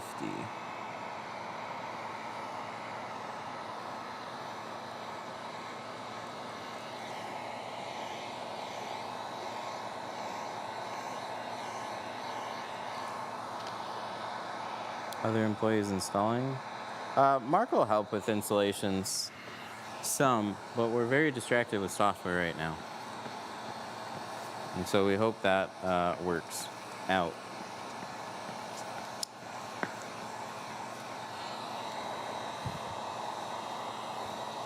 If I had a nickel. I know, I don't know how much I'd have at this point. Probably $100.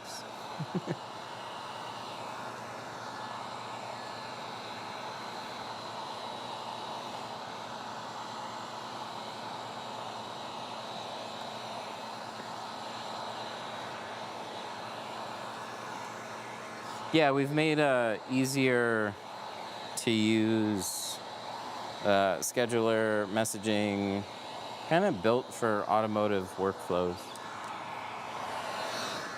So collecting deposits, scheduling appointments, text reminders, phone calls. It automatically pulls any like vehicle or personal information. So if somebody says like, hey, I got a 25 Camaro, it'll fill out their contact information for us. We don't have to then copy and paste or type that in manually.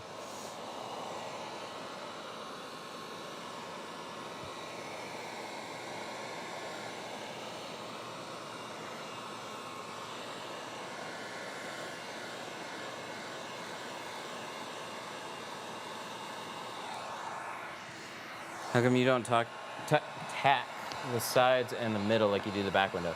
I did already. So when I put it on the window, I tacked it in the middle, and then after I trimmed the sides, I went back, tacked it on both sides.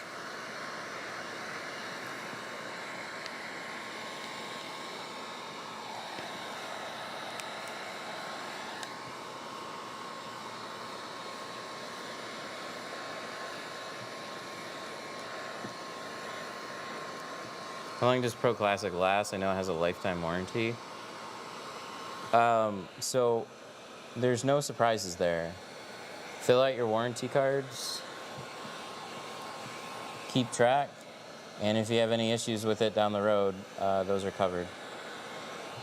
I couldn't tell you exactly when it might fail because it's built to last with a lifetime warranty. So if it does fail, you're ringing up GeoShield going, hey, I got a bunch of Pro Classic jobs that failed. That's with any of their films.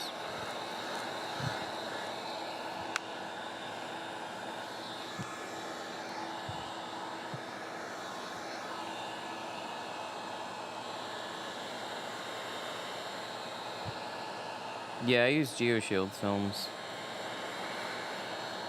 They just have such a nice array and price points.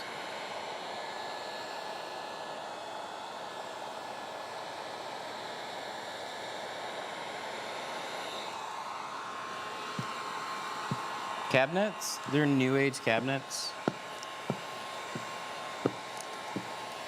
The Pro series from them.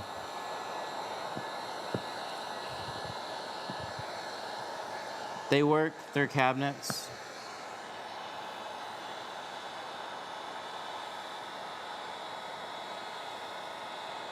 I looked up a few alternatives and they're just hard to beat for the money. If you're not going for high-end work cabinets, I mean, they're plenty fine as far as I'm concerned.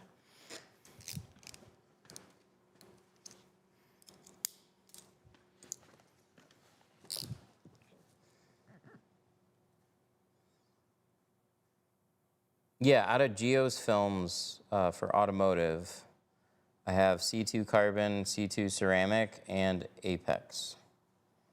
I used to offer Pro Classic, C2 carbon, and then Pro Nano. But that was before Apex was a film.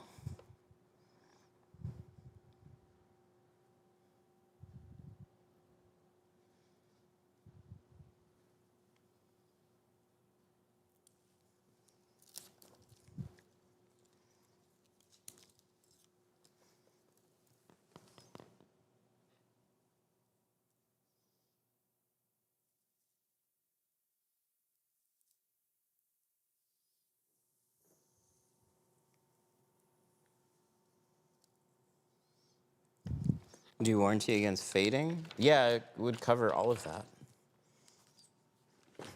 Geo's headquarters are in Louisiana.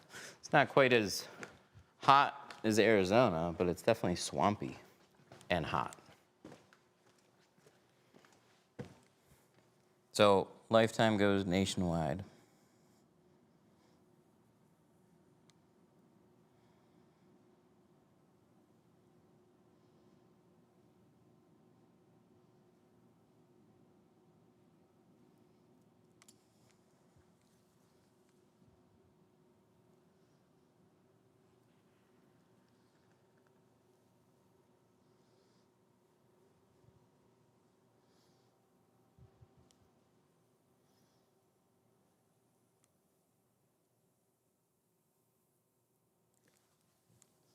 Is Pro Nano? No, Apex and Pro Nano. Apex, I'm not gonna, it's not rubbery. But Pro Nano might seem just a little bit more rigid, but both of them are 2 mil films.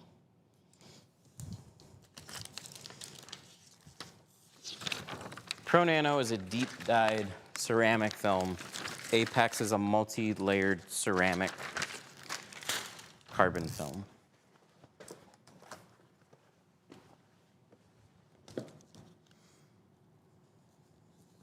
White tape definitely comes off. that's just protect.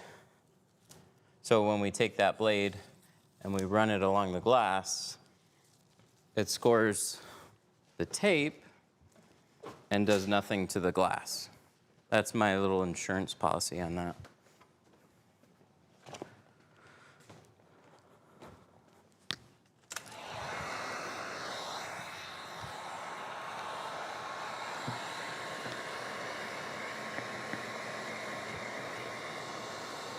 So now we're going to touch up the bottom and the top. So we shrank it all.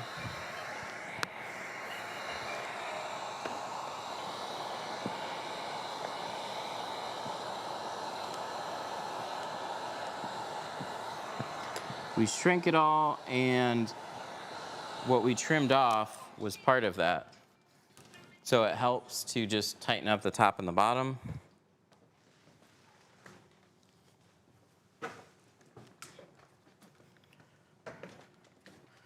Do you think Apex can shrink more than Pro Nano?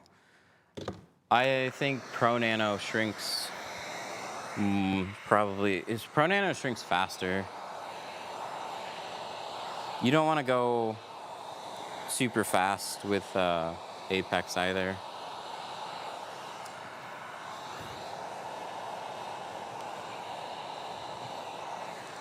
But Apex is going to block more heat.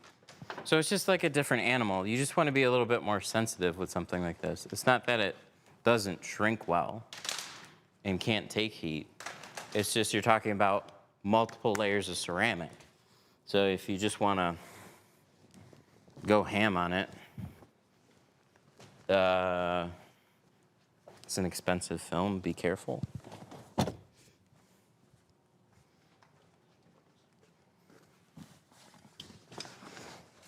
I've ran into tractor glass. It's too curved to one piece with Pro Nano. Then you're probably not going to have the best of luck with Apex either.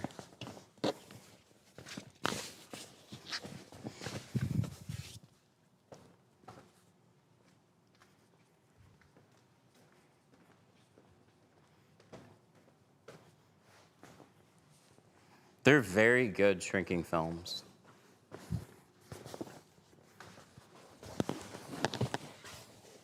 So you're just gonna put any automotive film to its limits then on a window like that from the sounds of it.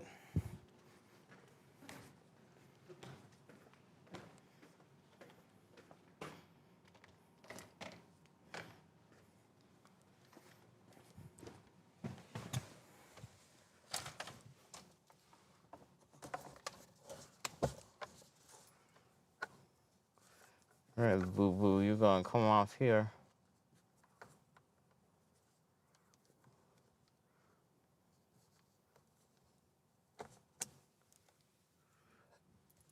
There we go.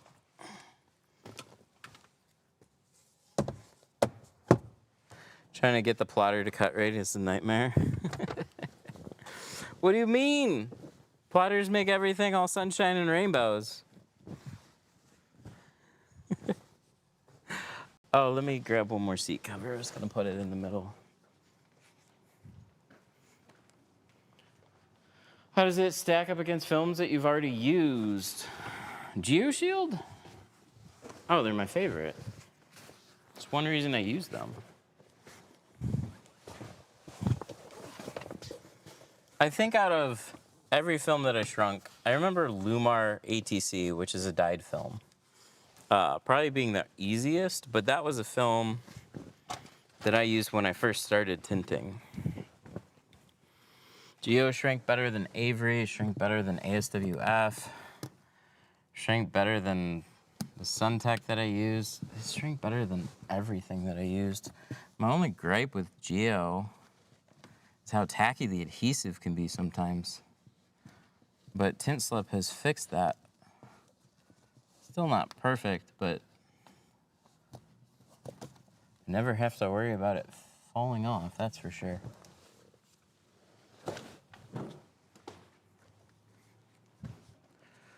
When you're shrinking and the finger gets longer, it's tough to say. On a door window, when you're heating it up, the air gets warm and rises and expands. So it can be kind of just like forcing air upwards. I wouldn't necessarily say it's because it needs to be readjusted. Like shrinking it is molding that bulk down to the window. So you don't have to chase it.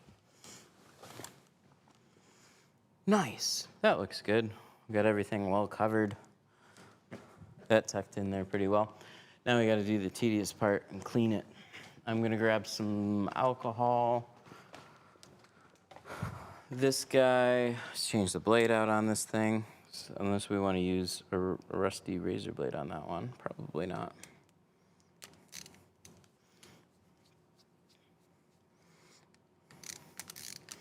So I haven't used Lumar's like Formula One lines, but we were a Lumar dealer years back. ATC, CTX, like those films. So quite a while back in Lumar history. What tint do you like personally? The ones that I install. Carbon, the C2 carbon, C2 ceramic, and Apex. That's why I carry them.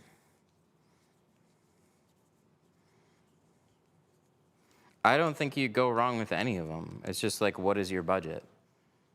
I have Apex on mine because I like it.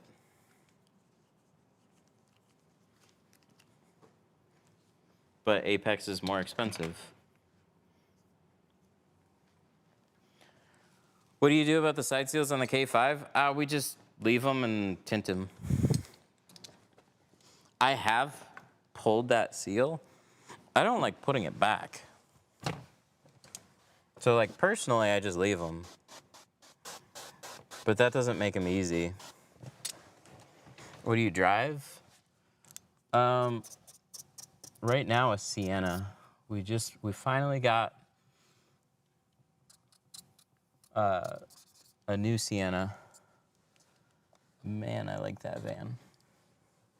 I have a Model 3, but it sits here now. And we have an Explorer that both of them are going to get turned in. It's been 3 years already. Both of them are going to get turned in. And then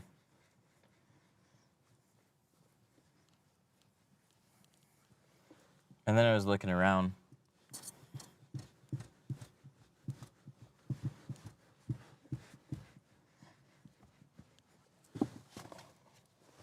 Might end up getting a Lincoln.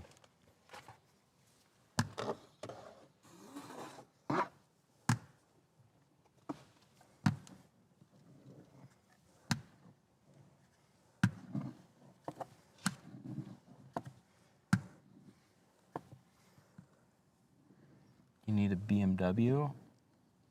Treat yourself. That'd be too much for what I want to spend on a car. And they're not exactly, they're sporty, not as practical. They're cool, don't get me wrong. Like it'd be like an X5 or an X6, something like that. But it's more than I actually want to spend on anything. Why does that glass look dirty? It's got dryer sheet all over the outside. We're gonna throw it in the wash in a minute. Cybertruck? I was planning on just getting a Model Y. Because I have a Model 3 traded in, get a Model Y. I like those.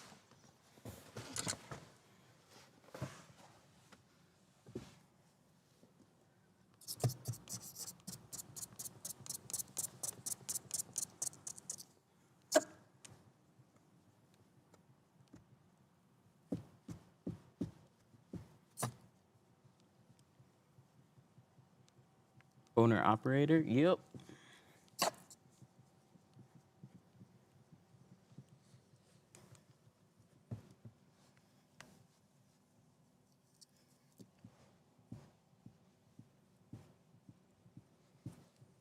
Tedious part. See, this part's slow.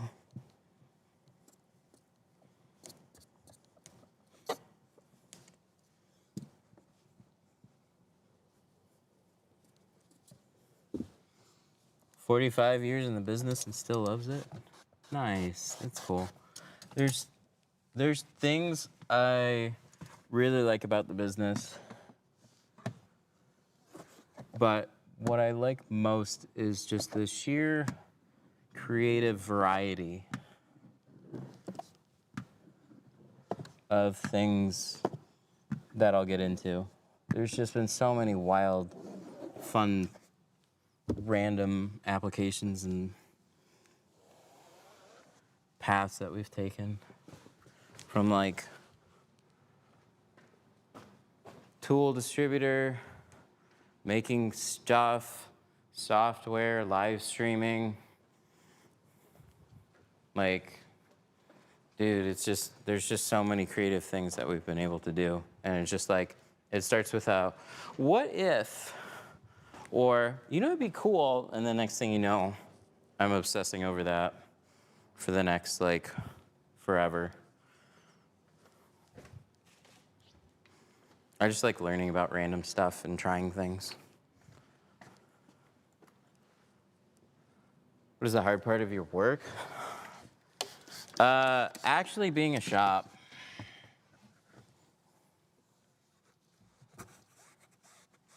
That's the hardest.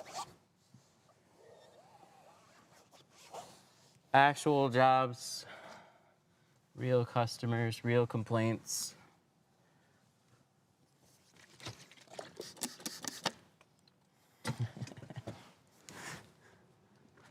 Cybertruck. They get kind of scuzzy looking really fast too. The cycle on those was very quick. A lot of attention. Then like, You get a lot of complaints? No, but we gotta take care of those complaints and we get them. So like there'll be windshields that we redo for whatever reason. And that's like a good chunk of time for a day. Yeah.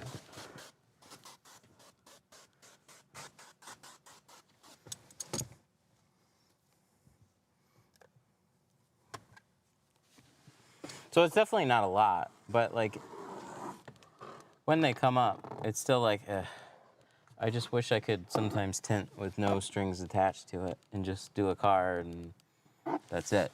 Obviously, I'm gonna do as good of a job as I can on it.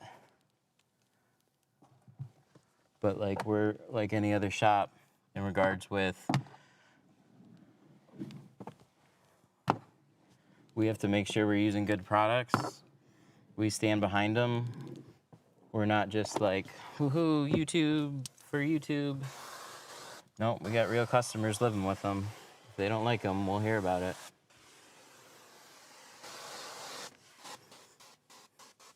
Oh shit, I was gonna use, is it too late? Where's my gel? Oh, I put it somewhere. I got a bottle of it. Or we'll use this, because it's here. We'll do a quick lap. Didn't I just use it?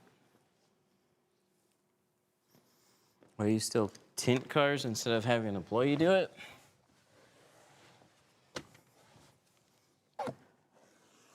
Ah, mix of things. I like doing it. It's good for business. Quality control.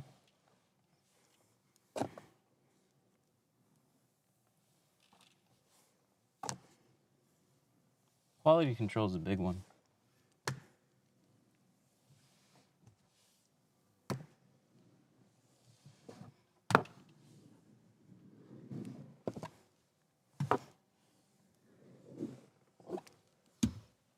Okay, we'll break out the good juice today.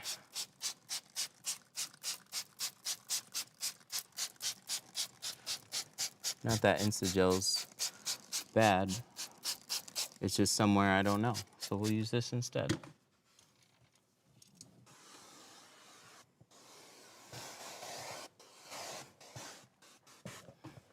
Just having somebody do it sounds easy.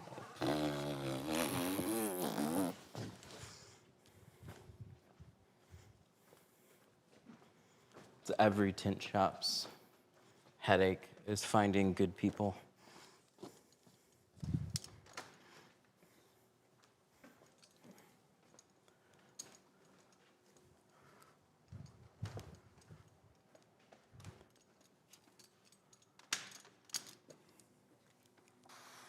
Do you use that keg on Chrysler products? Ooh. Yes, I still do, but I'm careful. I try and cover things up a little bit better and differently.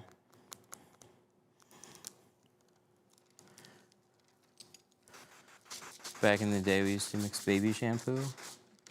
Baby shampoo's still really popular. Baby shampoo works great on a lot of films. I'd still be using it if I liked it for Geo, but Geo is tacky. I would add a lot of it. So much that my eyes would start watering and the film would just tack up pretty aggressively. So we had to make an alternative.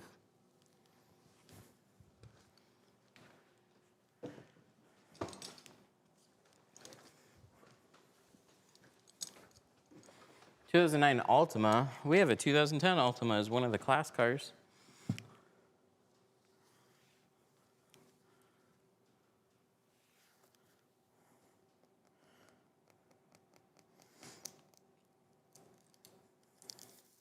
Do you think having a building / location is better than mobile? Yes, for a few different reasons. And this is coming from somebody that just wanted to tint at home and has done mobile for like 5 years. I think the best mobile was partnering with other shops. They stack up your day, you come in and do the work, you're not talking to customers. It was just easy. The headache was finding the right shops that actually cared about selling tint. But that was my favorite way of doing mobile.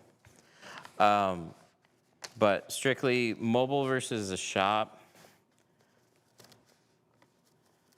yes, you don't have the overhead, but you lose a lot of time with mobile, and you still have a lot of costs in a vehicle and travel. And there's a lot of things that are out of your control. Traffic, weather, where you're tinting, and you're typically going out for one vehicle rather than going one place for multiples. So I can have more people come here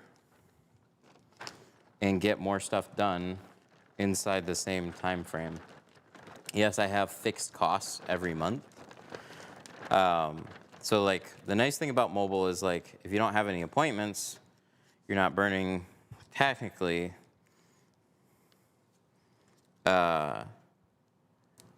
any money on overhead really, except like a vehicle payment typically.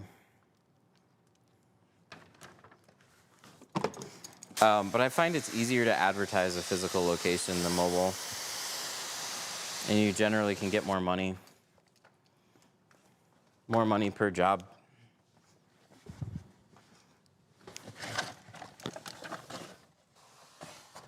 So I wasn't looking to start a shop. I kind of had to. And after having one for quite a few years, yes, I like it.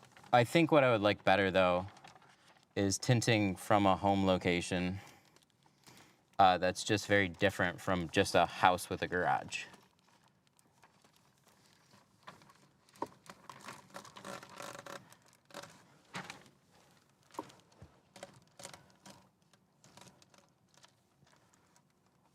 I knew how to tint when I got the building. I had been tinting for a number of years. So I started tinting in 2008, but I didn't get my building until 2020. I wasn't looking for a building.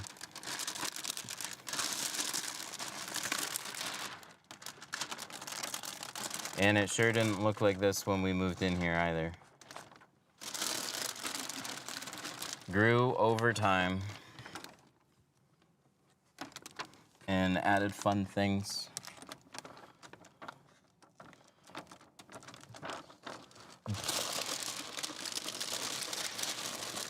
But that's why, like, if I'm mobile, dude, I'm tinting for other companies. I'm not looking to go and try and do all that on my own company name, really. Maybe for flat glass. But really, my favorite way of doing mobile was tinting for auto accessory companies, auto glass companies, companies that already had vehicles in and out every day, and tint was not their main service.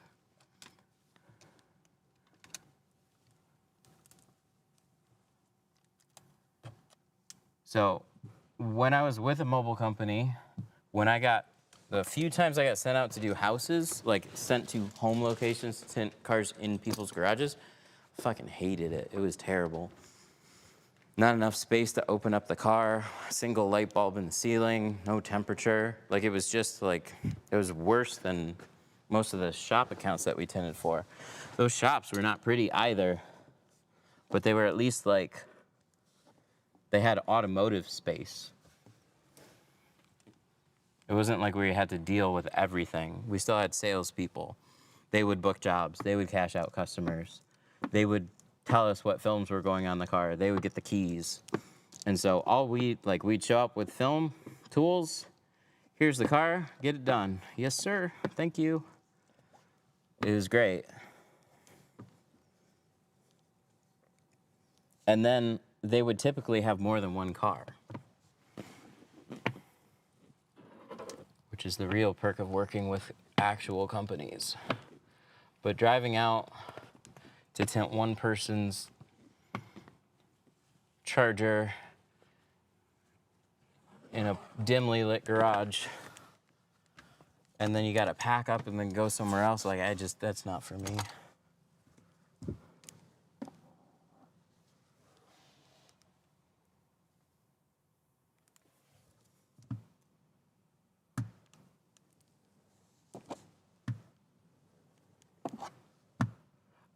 But another thing too, is when I was starting my shop, I didn't just cut all my mobile accounts off.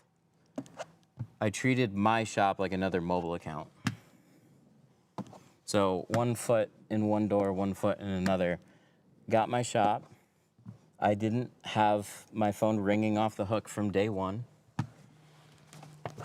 So I planned a few days to be here. The phone calls and appointments that I would get, I would funnel to those days.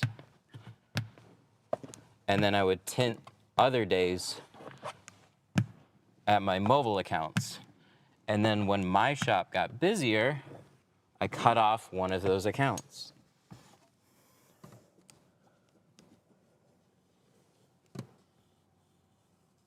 So for the first probably year and a half, I was still tinting for Symbol Auto Glass over in Shelby. Awesome company. They're doing windshields all day. They kept me busy. They keep me busy on Tuesdays and Fridays. You do get a little less partnering with companies, but it depends on what split that you work out. If you go for companies where tint is not their main thing, they have more wiggle room on that split because they're largely trying to take care of customers that are already asking about tint. And the good ones know that good help is hard to come by. So a lot of them will have a fairly good split, and they just, for whatever reason, oh, yep, I had a tinner, but we lost him. He went to go start his own thing. It's hard to keep good people.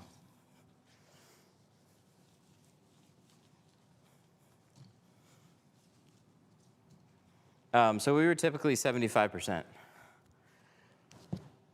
which is a very good split because you got to consider they have overhead. And we're just coming in. So those splits varied depending on location, but some of them were right around there.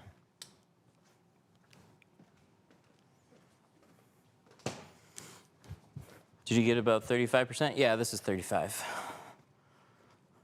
Oh, of that split.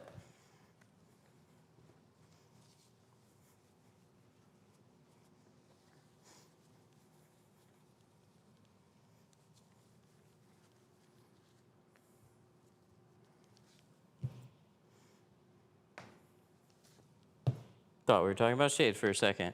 Yeah, splits were good.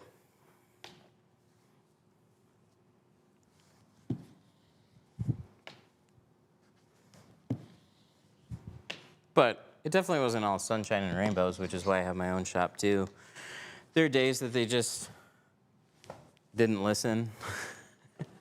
I mean, I'm sure I pissed them off too from time to time. Yep, I supplied the film, tools, showed up, get the work done. All they have to do is schedule it and give me a space to do it. And, you know, we had really good communication. So they're a glass shop. They're going to be using air guns. They're going to be sweeping the floors. But we would just communicate. Like, hey, I've got a car I have to blow off. Where are you at on this tint job? Nope, go ahead. Okay, cool. Those are the best. There's still plenty of shops that do not value your skill or your time. And so you just have to know to cut those off. And some of them need some training. But for the most part, it's as easy as talking to the owner. Hey, I'm a window tinter. I was wondering if you could use a tinting service.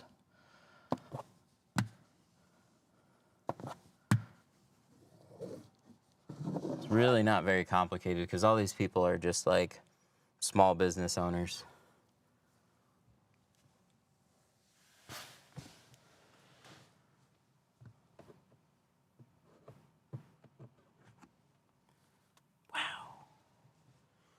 Oh, this shit looks so good. I love gel on windshields. Good job importing sauce. I mean, I'm not going to credit with 100% on that, but goddamn, that is a clean looking windshield. I love gel so much on windshields.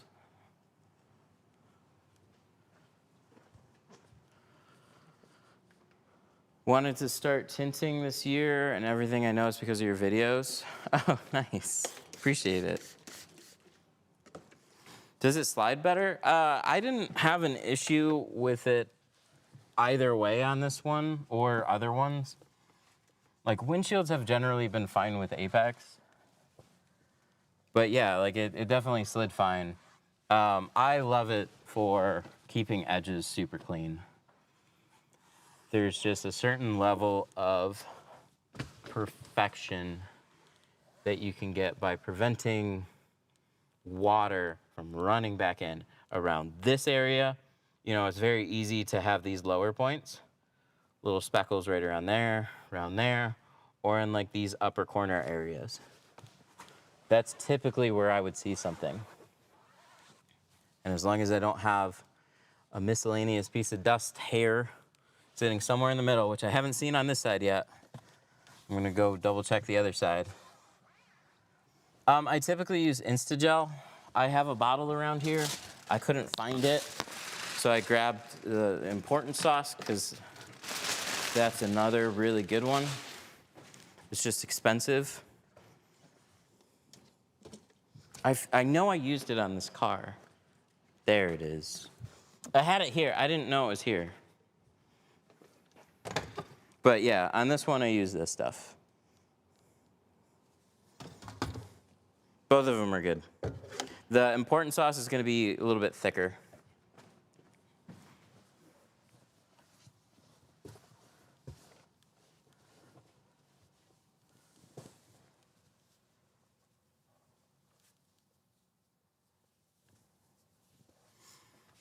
I love being surprised by products. Every once in a while, like once or twice a year, and I hope it stays that way, there seems to be some sort of like really good product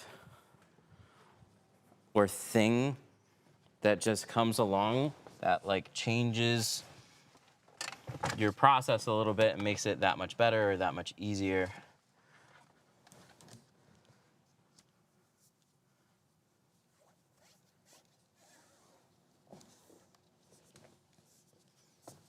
Gels kind of came out of nowhere and was like, "Pwah!" It's like, oh, that's easy. It's easy to add and makes life so much better. A tint brush did that for me. That's so cool. Which company tools do you use for tinting? We have some of our own, and then we largely carry Fusion, Pro Tools, and Tri-Edge. Tri-Edge and Fusion are the biggest. And then we got a lot of odds and ends, like our own door covers, glass aid, clay bars, and some other stuff.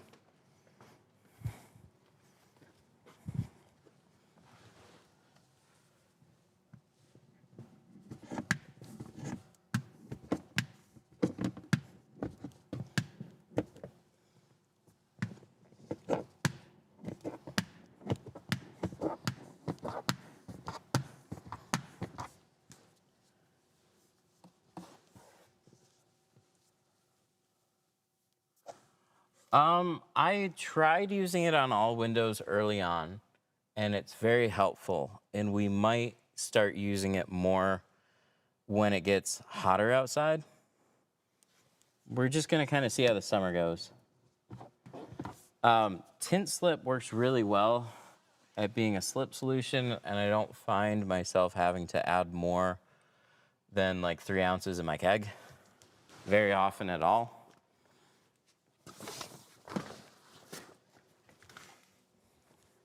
So I mainly use it just for the windshields now, or gasket style quarter windows it's really good on too. Those are the areas that it helps me out the most. Anywhere that dirt has a tendency to trail back in. So like quarter windows are really, like gasket style quarter windows are really tough to keep perfectly clean. You put some gel in the edges and stuff, whoosh, so much nicer.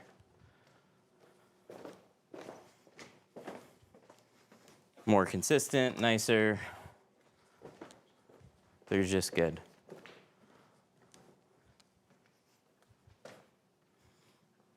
What's the best tint hue? I just like something neutral. I actually hate that professional films have such a variety on hues. You would think that they would all just look very gray and neutral.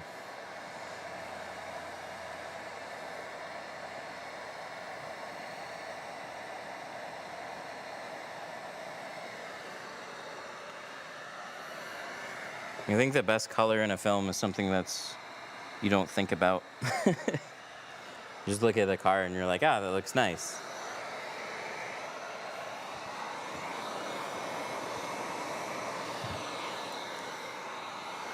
But anything with a tone, why? It doesn't need one. I'm tinter person now. Nice. I watch tint videos, I'm tinter person. I like it. You get past the dot matrix on the A4 back window.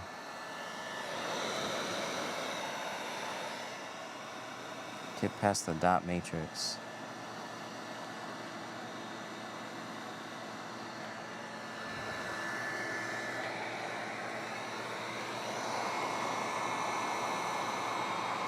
Where specifically are you running into dot problems? Is it on the side edges? Like tight panels?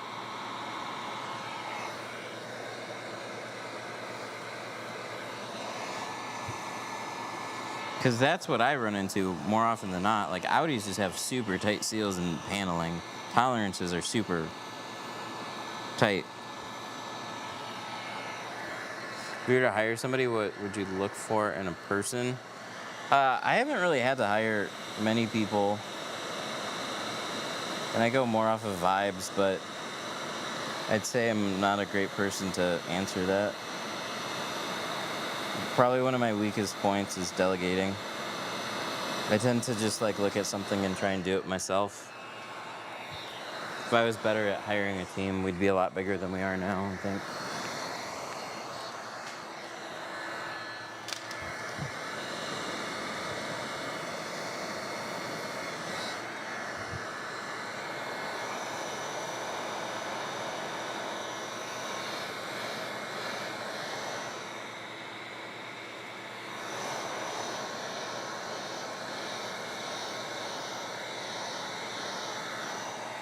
Is there any way to avoid the tiny bubbles around the lettering dot matrix, or is it inevitable? So any lettering or any dots are raised ceramics.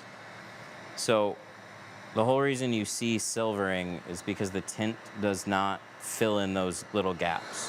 Like the tint glue is not thick enough to fill those little voids in.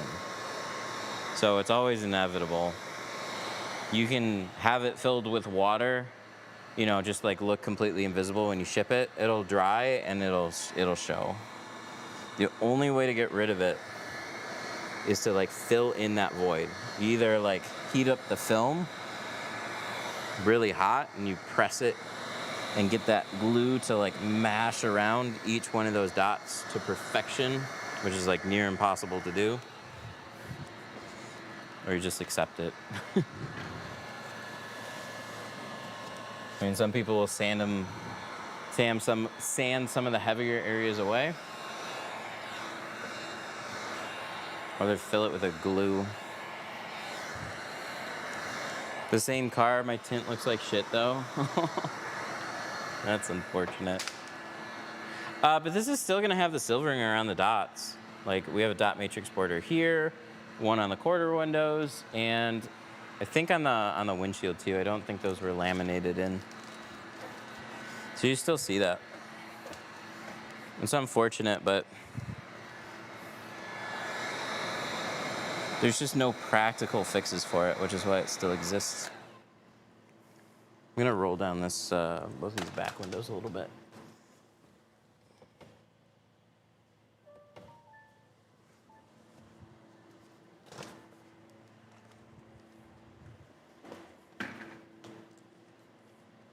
How can I get the tint to lay down, get the corner of the tint to lay down on a windshield? That's more of a shrinking issue. Corners are tough to learn, but watch some shrinking videos on that. Would be my best suggestion at this point.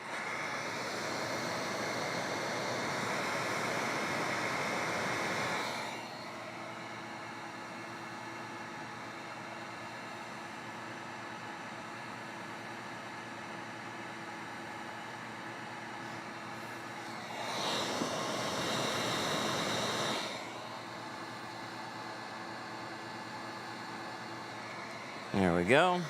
That looks good. All the side edges look good. I'm just doing touch-up right now. So these are tighter seals. We had to tuck the film farther in, but let it dry and just do some touch-up.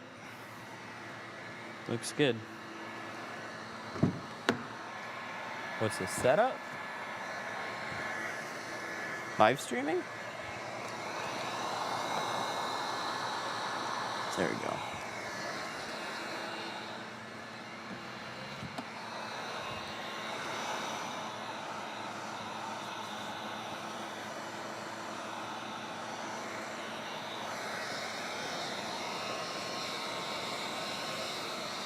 What time is it?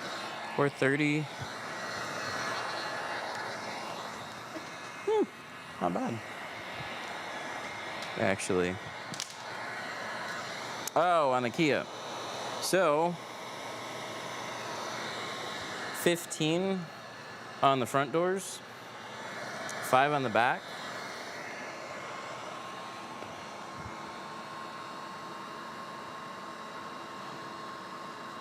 And 35 on the shield.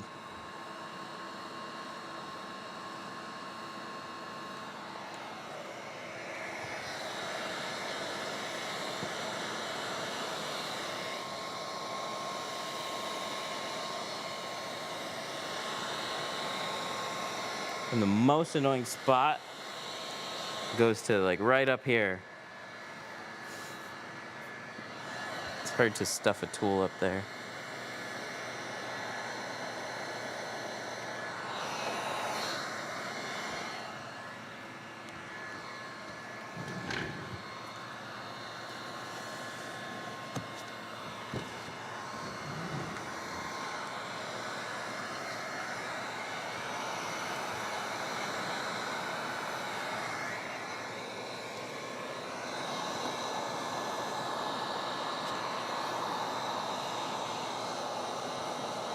Playing a game of don't burn the gloss. If you're heating up film, you can block it off or just be careful with how long you hold a heat gun there. That's why I keep heating it up and pulling it away. Let that glass get toasty.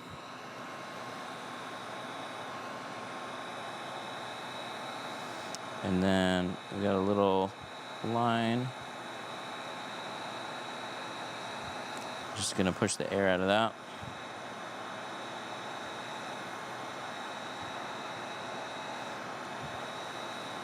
Make it invisible.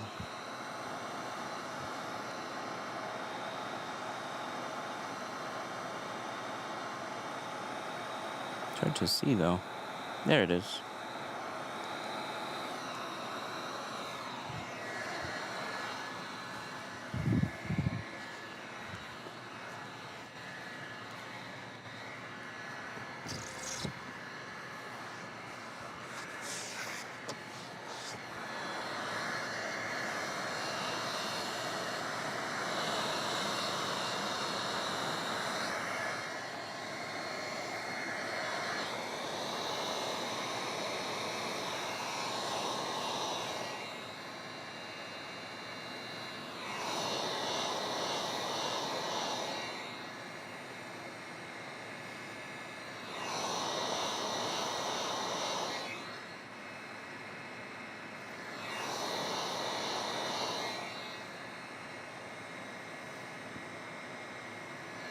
Got one little finger. There it goes. So, you look really close. See how all that's... I'm trying to show it as best I can. There's reflections and stuff. But that's all invisible. Touching up on the sides, inside the seals, like yes, you two-stage, you will get little bends there. And the tighter the seal, it's hard to make it a soft bend. Sometimes the bend's gonna be a little bit harder. But you can absolutely touch it up. And it's inside the seal. So that's why I don't really worry about them. Is because you're definitely not seeing anything that you touched up because it's all in the seal, tucked behind there. And if you can't see it from the outside,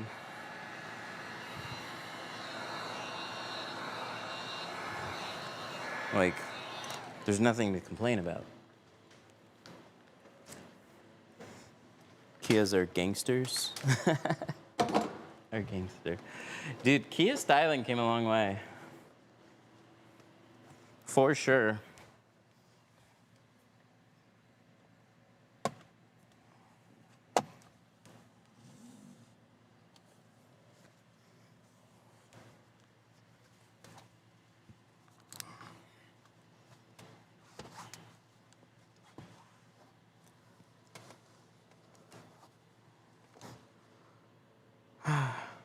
Nice.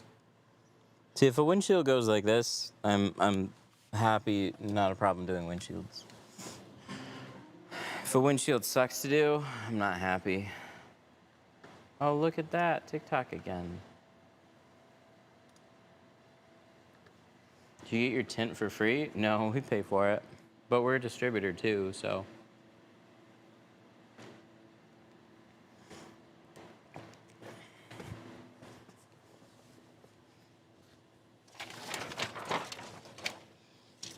How does that hold up in the cold?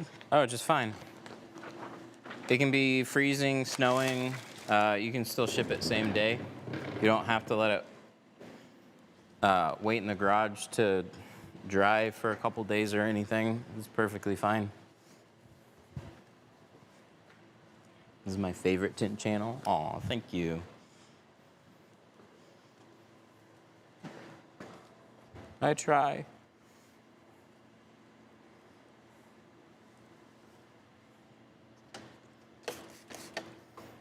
Yep. Yep. That's alcohol. I had to be sure.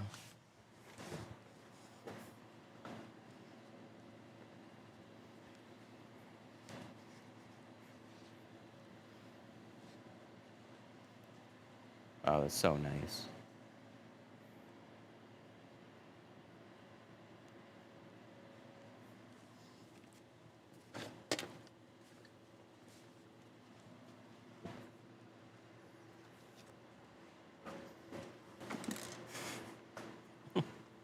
Followed your instructions on the back window. I sliced up my mom's back window and the rubber seals. She mad at me. JK, JK. What was the point of that?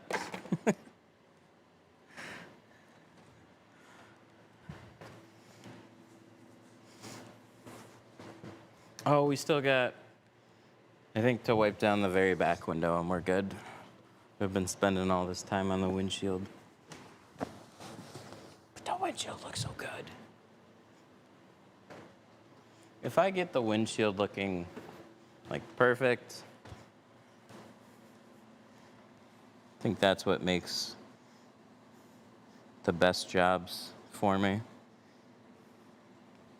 Because windshields are, it doesn't matter how long you've been doing them. Windshields are still windshields. They can still kick you in the ass and give you a bad day. You know, you do everything the same way, and then for whatever reason, like, you have an issue with the back window and shit starts rolling downhill real fast. Do you own your own shop? Yes, this is my shop.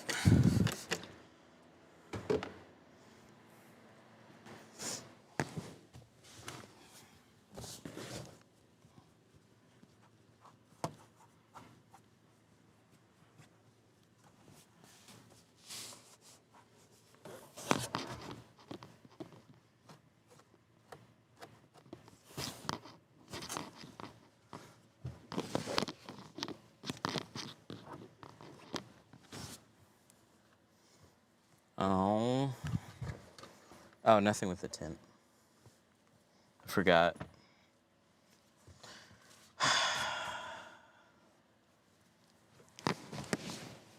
I gotta get the trunk released and put down the seats, because that's here. It's just annoying. Hop in and out. Damn it. I forgot about that.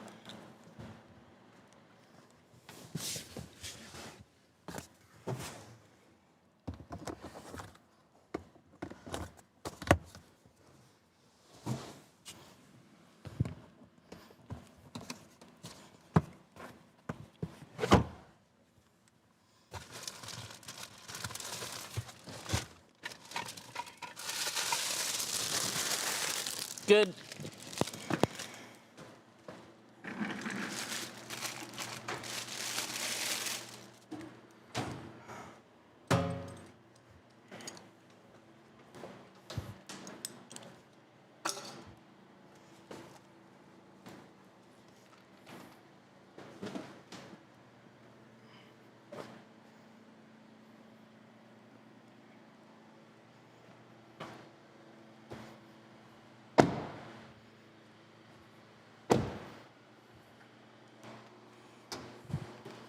Now you can really see it.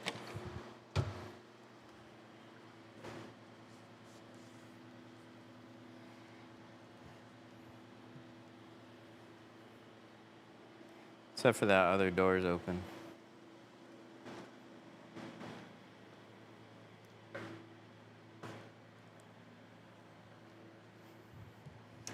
Damn. Look at how nice that looks.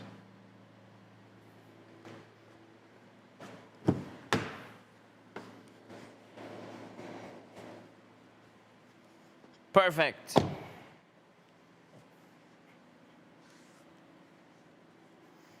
And then that's when you see one squiggly little piece of dust in the middle of a windshield or something. And you go, gah! All right, little boo-boos. We'll put you back here for now. You can chill in the cup holder. We're gonna head over there. Oh, okay, cool. I'm gonna let the customer know. This one's all set. She turned out good.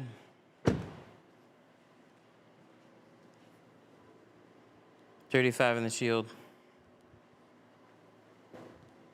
15 and 5.